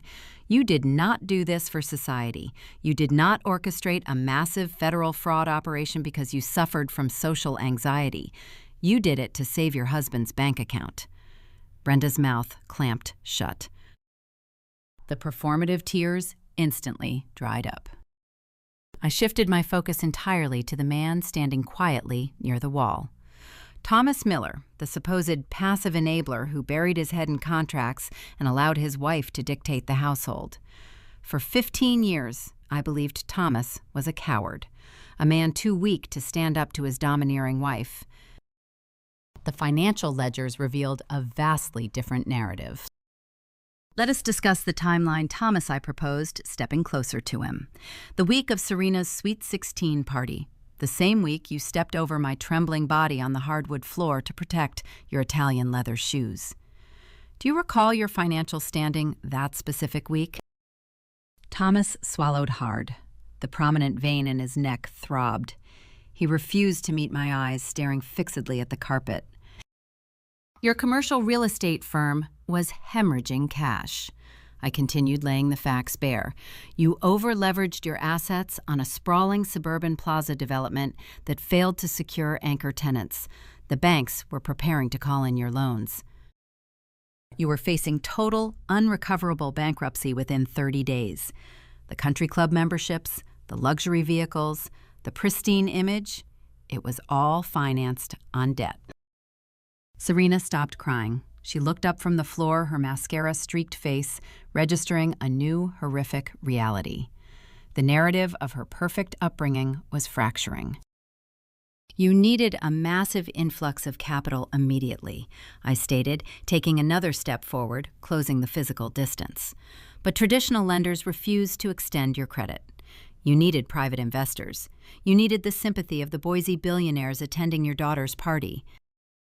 A sick child is an inconvenience. A dead child is a tragic investment opportunity. Thomas's chest rose and fell in rapid, shallow breaths. His hands shook. The facade of the distinguished patriarch evaporated entirely. "You realized a grieving father commands unwavering support," I said, delivering the final blow.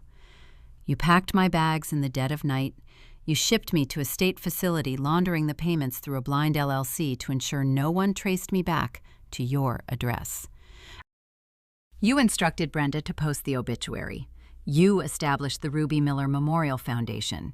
You were not the passive husband, Thomas. You were the architect. Brenda was just the public relations manager." The silence in the bridal suite stretched tightly, ready to snap. The true villain stood unmasked, the man who traded his living child for a financial bailout. Thomas raised his hands, palms facing outward, in a pathetic gesture of surrender. "Ruby, you are misunderstanding the structural mechanics of the organization," he stammered, his voice thin and panicked. "Yes, we utilize the donations to stabilize the real estate portfolio. But the charity was metaphorical. We raised awareness. We brought the community together. No real crime was committed. It was creative financing." Creative financing. The phrase hung in the air, a grotesque euphemism for abandoning a daughter. I reached into my portfolio one last time.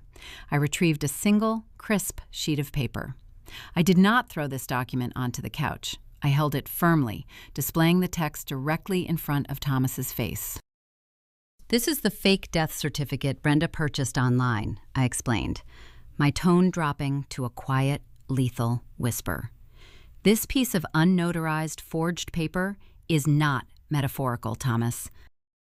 His eyes widened, tracking the typed letters. He recognized the document instantly.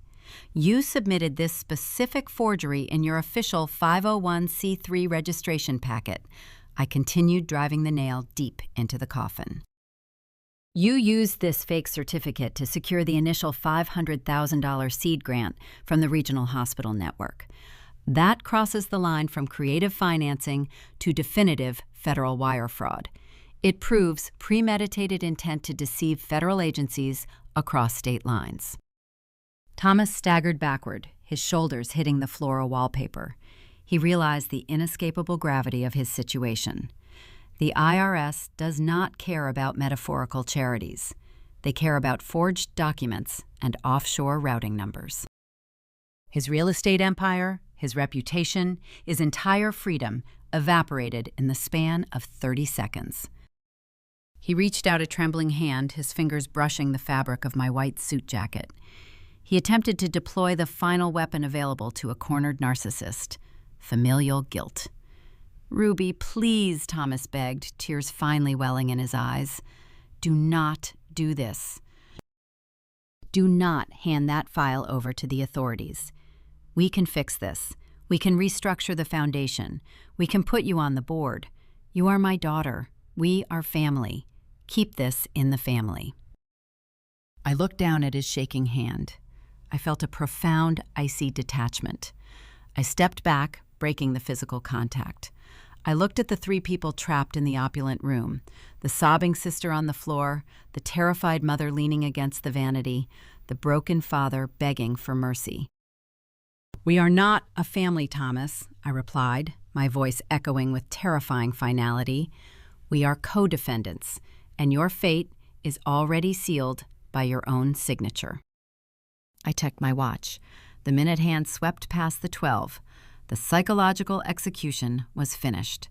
I laid the structural groundwork. I exposed the hidden mastermind. I presented the irrefutable evidence.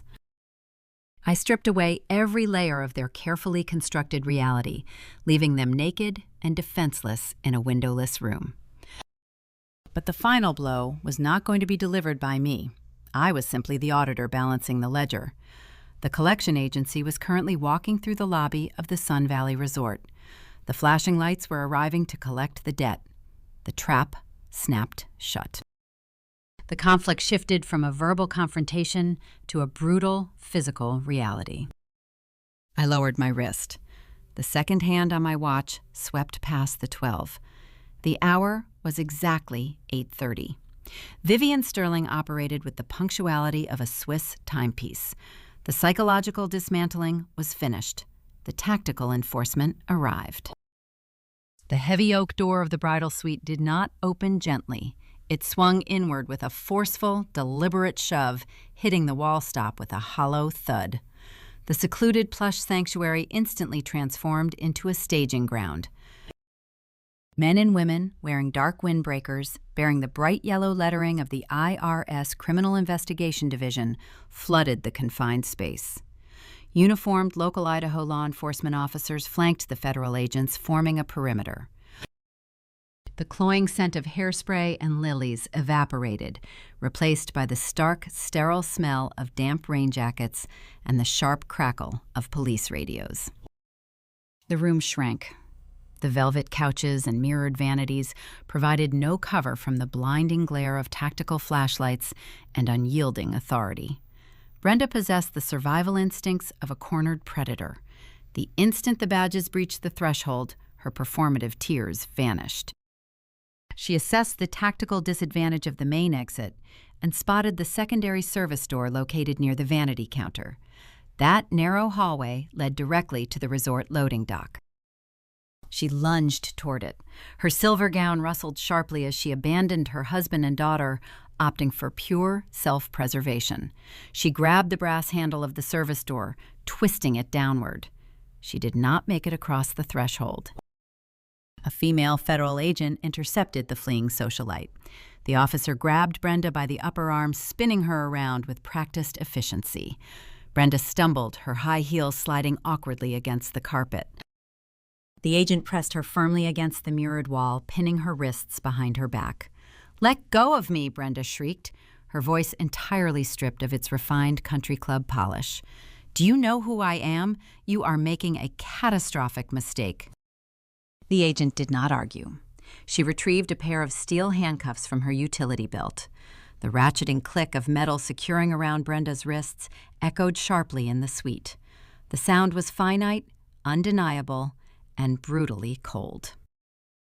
The undisputed queen of the Boise charity circuit was neutralized, reduced to a detained suspect facing the mirrored reflection of her own ruin.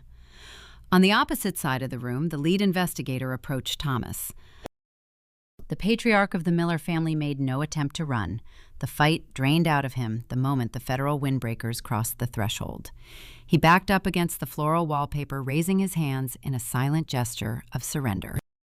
Thomas Miller, the lead agent, stated, his voice projecting unquestionable jurisdiction. "We hold a federal warrant for your arrest regarding violations of Title 18 United States Code, Section 1343, encompassing multiple counts of wire fraud, tax evasion, and money laundering." The agent signaled to his partner. The second officer retrieved a thick stack of legal documents, handing them directly to Thomas. These warrants authorize the immediate seizure of all assets, accounts, and properties associated with the Ruby Miller Memorial Foundation, as well as Riverfront Properties, LLC. The investigator continued reciting the lethal logistics of the operation. Your bank accounts are currently frozen. Your passports are revoked. Thomas stared down at the warrants in his trembling hands. The crisp white paper detailed the exact dismantling of the real estate empire he built on my fictional grave. He opened his mouth to speak, but his throat seized. He simply nodded, a slow, devastated admission of defeat. An officer stepped forward, pulled Thomas's arms behind his back, and secured the handcuffs. The investigator began reciting the Miranda warning. "You have the right to remain silent." The phrase carried a dark, delicious irony.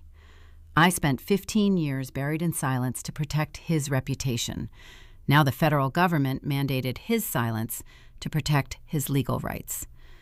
I took a step backward, giving the officers ample room to execute their duties. My movement positioned me directly in the open doorway of the bridal suite, providing a clear, unobstructed view into the sprawling, deserted grand ballroom. The 300 guests were gone. The abandoned silk-covered tables looked like a graveyard of half-eaten meals and discarded linen napkins. At the far end of the cavernous space, positioned directly behind the empty head table, stood the towering ice sculpture, the Weeping Angel. For the past 2 hours, the intense stage lighting beat down upon the frozen monument. The ambient heat of the ballroom worked relentlessly against the intricate carving. The delicate wings were worn thin, the features of the face smoothed into a featureless blur. As I watched, the structural integrity of the ice finally reached its breaking point. A loud, sharp crack echoed through the empty ballroom, resembling the sound of a heavy tree branch snapping in a winter storm. A deep fissure snaked rapidly up the center of the angel's torso. The frozen foundation gave way. The upper half of the sculpture sheared off. It plummeted downward, striking the polished marble floor. The heavy impact shattered the ice into thousands of jagged, glittering fragments. The pieces slid across the wet stone, catching the overhead light before melting into a chaotic puddle. The fake saint was destroyed. The visual manifestation of their lucrative lie fractured into nothingness, right as the handcuffs locked into place. The symbolism was exquisite, flawless, and entirely unscripted. I turned my attention back to the bridal suite. The agents hauled Brenda away from the mirrored wall, guiding her toward the main exit. As she passed me, she dug her heels into the carpet, forcing the officers to halt for a fraction of a second. She twisted her upper body, straining against the steel restraints. She locked her gaze onto mine. The expression on her face contained zero remorse.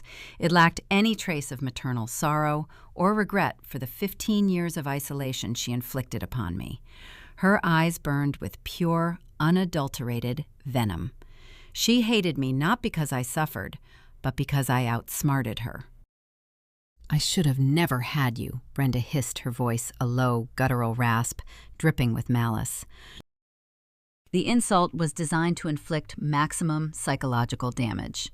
It was the ultimate rejection from a mother to a child. A decade ago, that sentence would have shattered my core. It would have sent me spiraling into the dark, agonizing abyss of worthlessness they cultivated within me. Tonight, the words struck unbreakable armor. I did not flinch. My pulse remained steady. "But you did," I replied, my tone dropping to an icy, crystalline whisper. "And I am the best return on investment you ever produced." I held her furious gaze until the agents pulled her forward, marching her out the heavy oak doors. Thomas followed closely behind, head bowed, shuffling his feet, unable to look in my direction. They were escorted down the carpeted hallway toward the main lobby of the Sun Valley Resort. The high society guests who lingered near the valet stand waiting for their vehicles witnessed the parade. They watched the elite couple responsible for the most prestigious galas in the state perp-walked past the roaring stone fireplace in federal restraints. The societal execution was cemented in full view of their peers. Inside the suite, only 3 people remained: myself, an armed local officer standing guard by the door, and Serena. The bride sat crumpled on the floor in the corner. Her custom lace gown was bunched up around her waist, stained with spilled champagne and smeared makeup. The diamond tiara sat askew in her tangled blonde hair. She wrapped her arms around her knees, rocking slowly back and forth. The officer stepped forward, retrieving a small notebook from his utility belt. "Serena Miller Pierce," he stated, reading from the page. "We have orders to detain you for questioning regarding your salaried position within the Foundation. You are a person of interest in this ongoing federal investigation." Serena did not attempt to run. She did not scream. The reality of her situation crushed the remaining fight out of her. Her wealthy groom abandoned her. Her parents were incarcerated. The phantom salary that funded her designer lifestyle was seized. The Golden Child faced the terrifying prospect of answering to a federal prosecutor without her mother's protective shield. She looked up at me, her mascara-streaked eyes wide with genuine terror.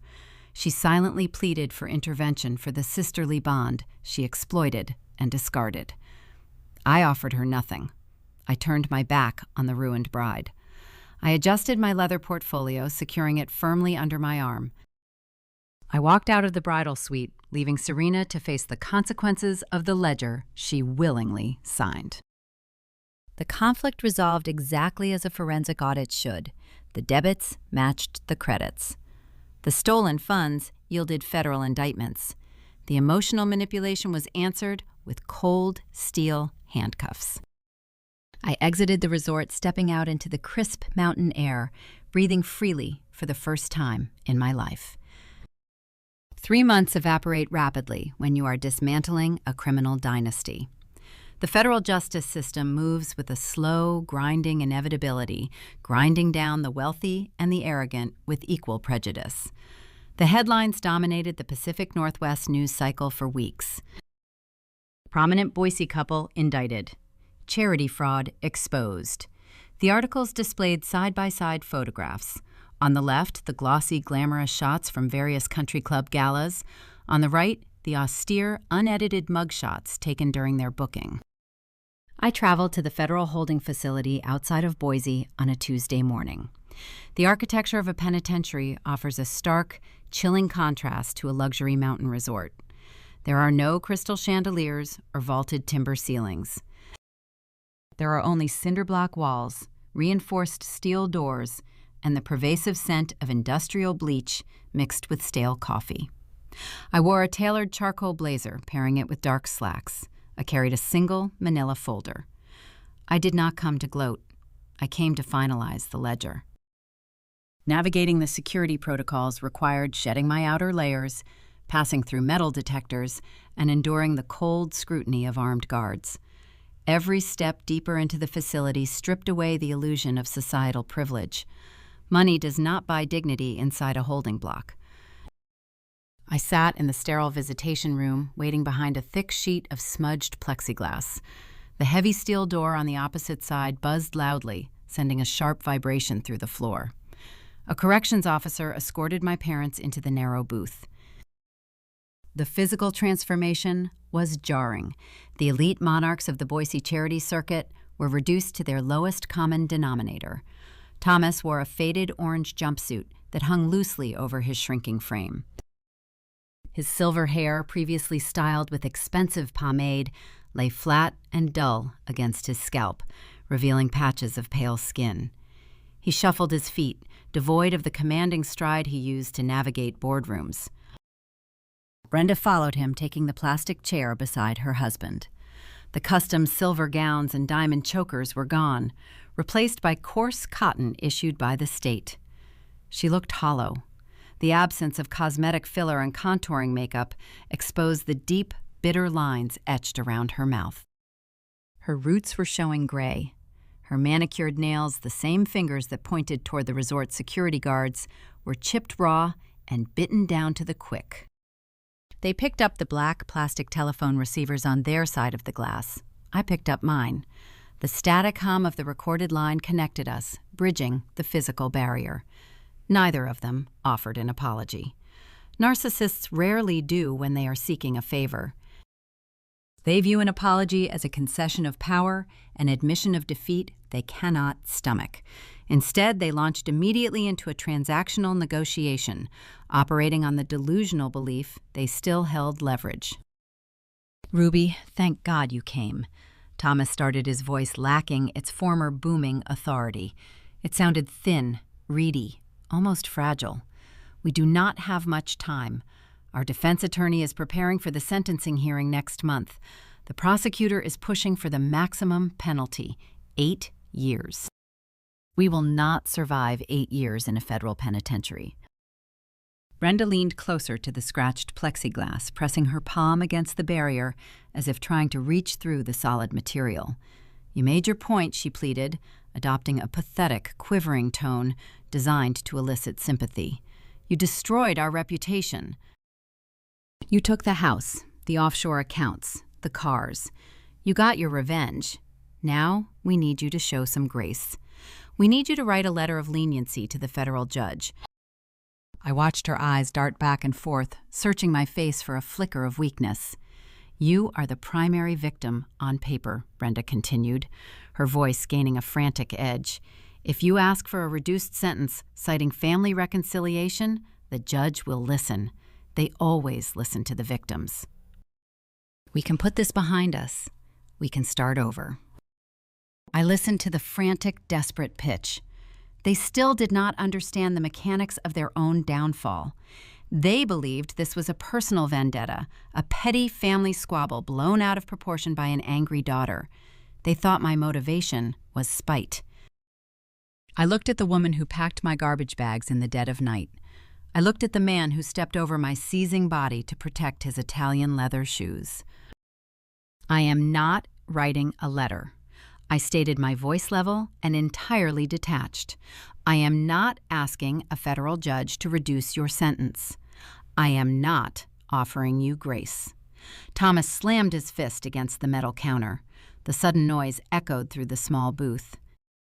You owe us, he hissed, the desperation fracturing into unmasked rage. We gave you life. We put a roof over your head. You gave me a birth certificate, I corrected him, refusing to raise my voice.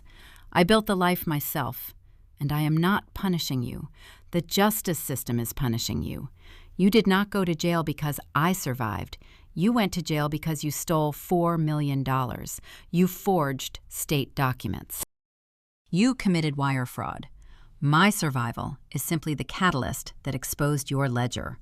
Your own greed built the cage you are currently sitting in. Brenda let out a ragged, sobbing breath, burying her face in her hands. Serena will not even speak to us, she cried, her voice muffled by her palms. She refuses our calls from the facility. She abandoned us when we needed her most. The mention of the golden child prompted a dark, satisfied calm to settle over my thoughts. I opened my manila folder, spreading the contents flat against the metal counter. Serena did not just abandon you, Brenda, I said, drawing their attention back to my face. She sold you.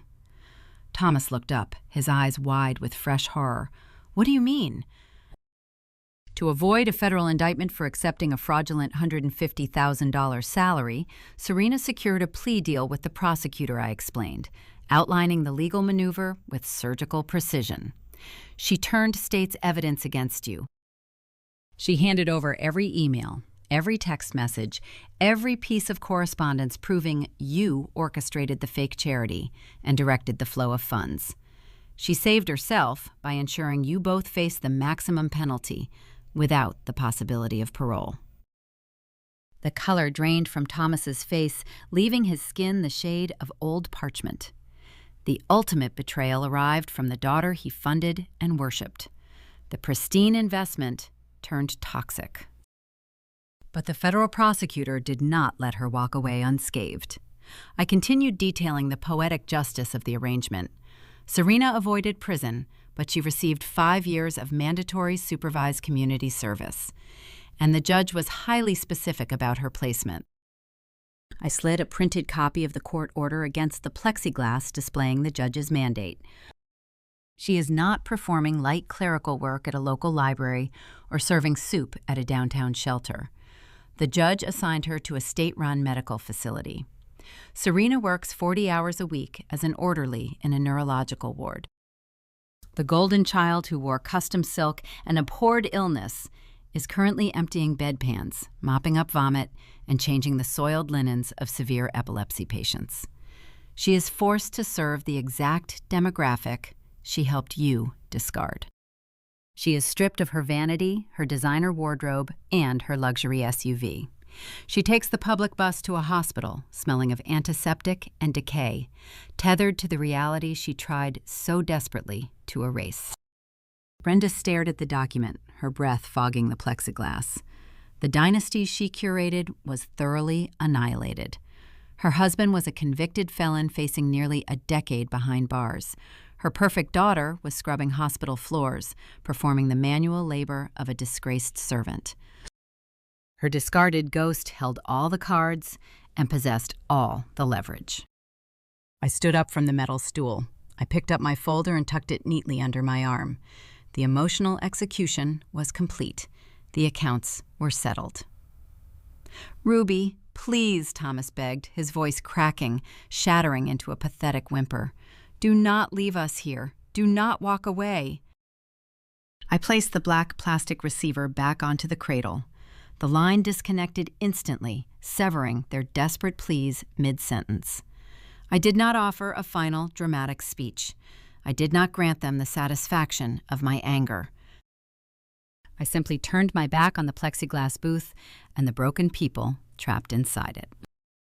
I walked out of the visitation room, pushing through the heavy steel doors.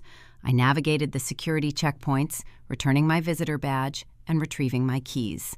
I stepped out of the facility and into the bright, crisp afternoon sunlight.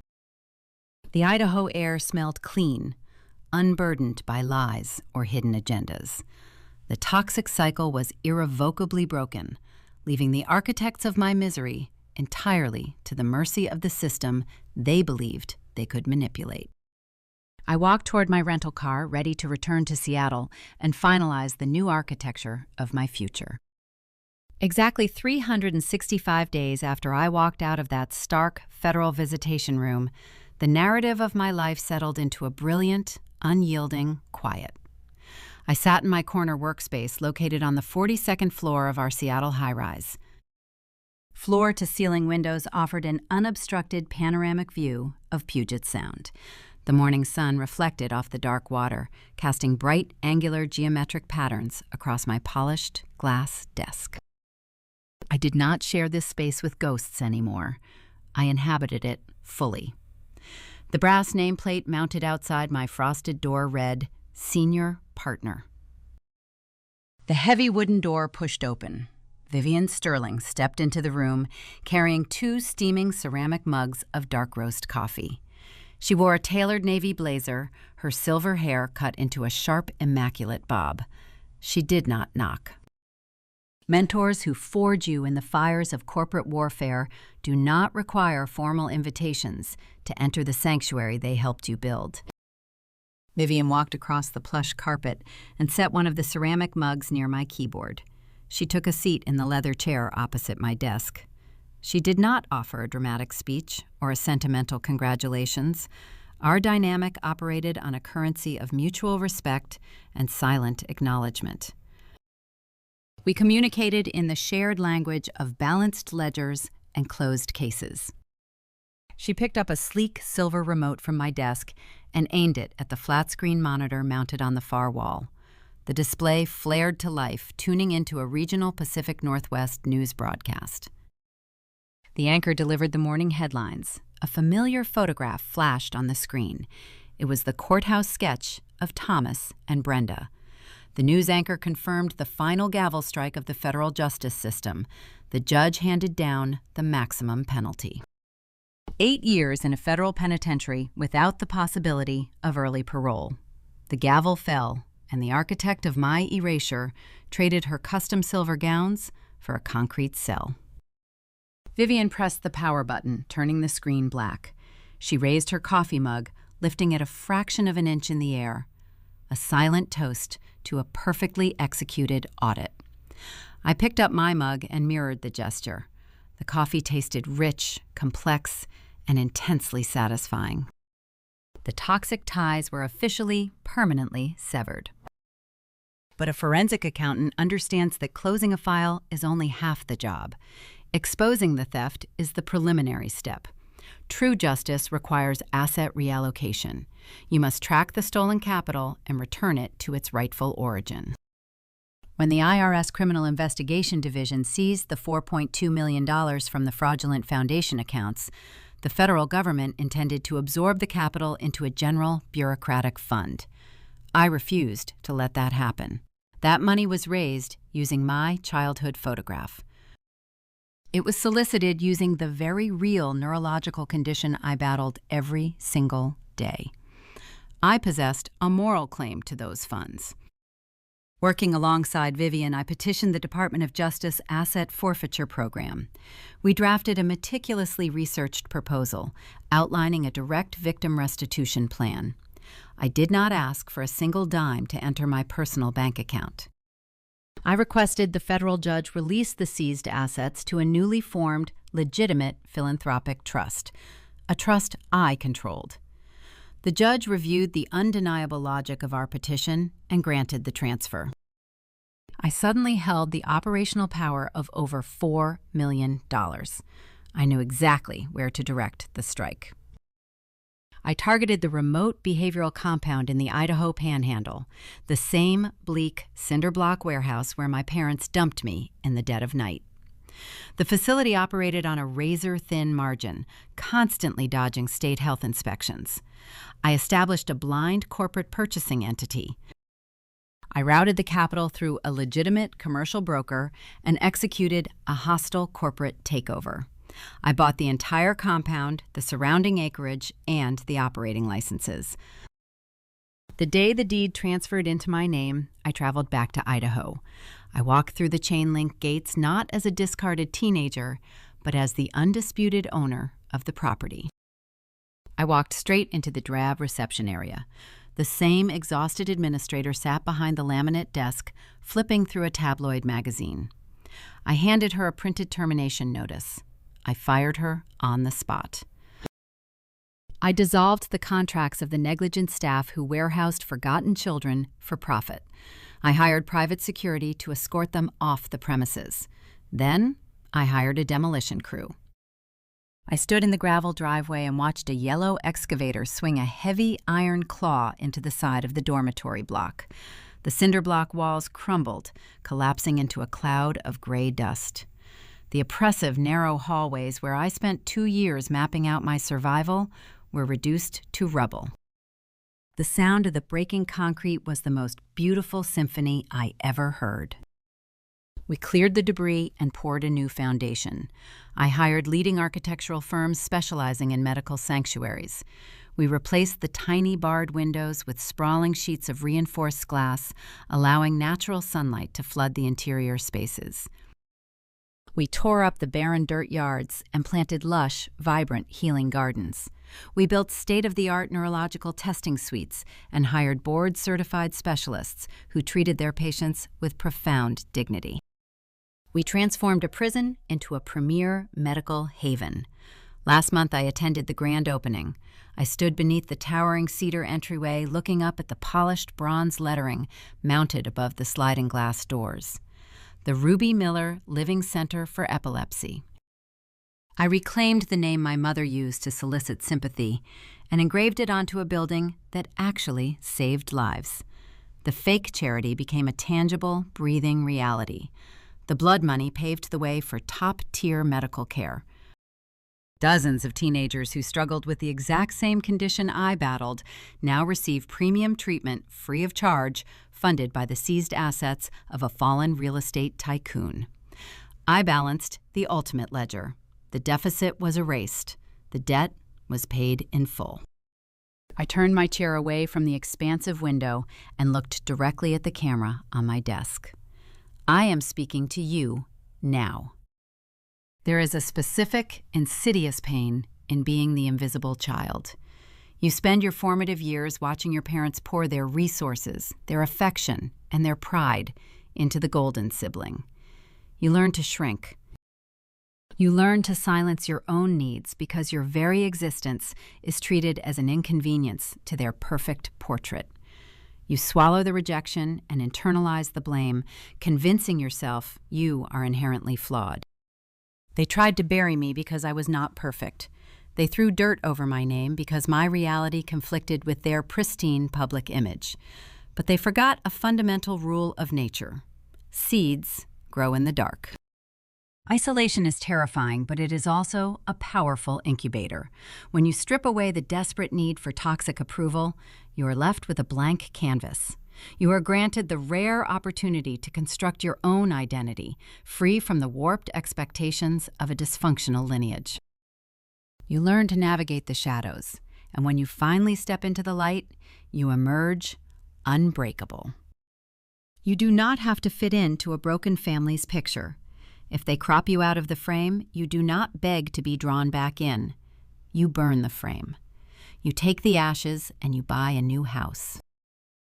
You build an architecture of your own design, selecting the people who earn the right to walk through your doors. True family is not determined by shared genetics. True family is determined by shared respect, unyielding loyalty, and the willingness to sit with you in the dark while you find your footing.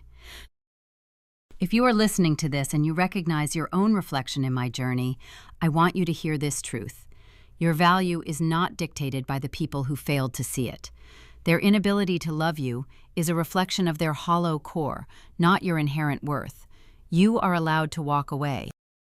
You are allowed to stop being the secret they hide in the basement.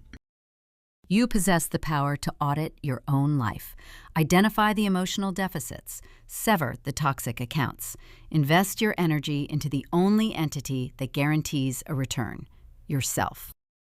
If you are ready to stop being their hidden shame and start building your own undeniable success story, hit the subscribe button right now. Join a community of survivors who chose to rewrite their own ledgers.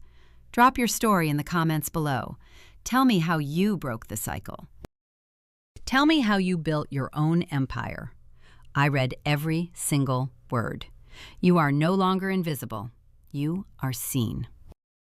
The American dream often arrives wrapped in a pristine, glossy finish. We arrange our lives for the holiday card, ensuring the smiles are bright, the lawns are manicured, and the lighting catches our best angles. We place these framed moments on the mantle, silent testaments to our success. But a photograph only captures a fraction of a second. It never reveals what happens just beyond the edge of the frame, where the flash does not reach. The story of the Miller family serves as a dark, cautionary mirror held up to the unspoken pressures of traditional family structures. At its core, the tragedy did not begin with a forged death certificate or an offshore bank account. The true collapse started much earlier, in the quiet, mundane moments of parenting, when a mother and father decided that their public image held more value than their own child's heartbeat. Parenting, in its purest form, is a vow of unconditional shelter. It is the promise that when the world turns hostile, the home remains a fortress. But what happens when the architects of that fortress view their children not as human beings to be nurtured, but as assets to be managed? Brenda and Thomas treated their household like a corporate merger. They valued compliance, aesthetics, and societal currency. When Ruby developed a neurological condition, they did not see a vulnerable daughter requiring extra care. They saw a deficit on their social ledger. Her illness disrupted the flawless narrative they were selling to their affluent peers. In a culture that frequently equates visible success with moral superiority, they viewed her struggle as a personal failure. This is where the foundation of any family begins to rot, the absence of emotional awareness. A home cannot thrive when empathy is conditional. True guidance requires a parent to step closer when a child stumbles, to sit with them in the discomfort of an imperfect reality. Thomas and Brenda did the opposite. They stepped over a thrashing child to protect their Italian leather shoes. They prioritized the preservation of a Persian rug over the physical safety of their own blood. In doing so, they taught both of their daughters a devastating lesson about worth. They taught Ruby that she was disposable, but perhaps even more insidiously, they taught Serena that love was transactional. The dynamic of the golden child and the scapegoat is a poison that destroys the entire root system of a family. Society often pities the outcast, but the favored child is handed a different kind of burden. Serena was groomed to believe her security depended entirely on her performance. She watched her sister be erased and internalized a terrifying truth. If she ever stopped being beautiful, charming, and useful to her parents' ambitions, she too could be replaced. Serena traded her sister for a phantom salary, exchanging morality for a designer lifestyle.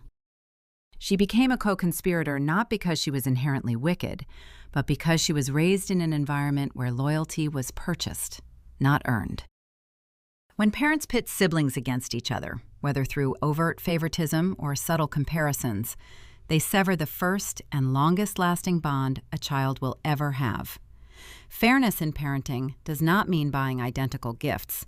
It means providing an equal baseline of inherent worth.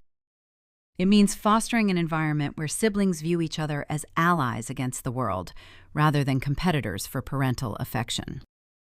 The Millers constructed a reality based on deception.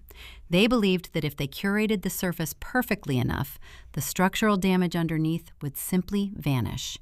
They hosted galas, shook hands with politicians, and wore mourning clothes to garner sympathy. But secrets carry an unavoidable gravity. You cannot bury a living truth and expect the ground to remain still. Honesty is the mortar that holds a traditional family structure together. It is the courage to look at your neighbors, your community, and yourself and admit that your life is messy, complicated, and profoundly human. When parents lack the bravery to be honest, they force their children to carry the weight of the lie. Ruby was forced to carry the weight of her own non-existence. She had to build an entire life in the shadows because her parents lacked the spine to stand with her in the light. Yet there is a haunting beauty in the resilience of the human spirit. The child they locked away did not wither. She learned the mechanics of the dark. She studied the ledgers, mastered the rules they broke, and returned not with a plea for their elusive love, but with an accounting of their debts. Her victory was not born of spite. It was the natural, inevitable consequence of an unbalanced equation correcting itself. We unearth these hidden dynamics, these quiet tragedies and loud triumphs, every single week. If you find yourself searching for the truth beneath the polished surfaces of modern life, I invite you to join our community. Follow the channel Eva Tells Stories. Subscribe, share your thoughts in the comments, and walk with us as we explore the intricate, often fragile threads that bind us to the people we call family. We hold space for the stories that usually stay hidden behind closed mahogany doors. As we look back at the shattered ice sculpture melting on the ballroom floor, we are left with a lingering, uncomfortable question. The Millers paid for their vanity with their freedom. But how often do we, in much smaller, quieter ways, prioritize the perception of our lives over the people living inside them? Take a moment to look at your own dining table. Look at the faces of the people gathered around it. Are you seeing them for who they truly are, flaws and all? Or are you only seeing the version of them that makes you comfortable? A photograph will fade. A social reputation will eventually be forgotten by the next generation. The only legacy that truly endures is the way we make our children feel when the doors are locked, the cameras are off, and the world stops watching. The choice of what to build in that quiet space belongs entirely to us. The foundation is waiting. The question remains, what kind of truth are you pouring into yours?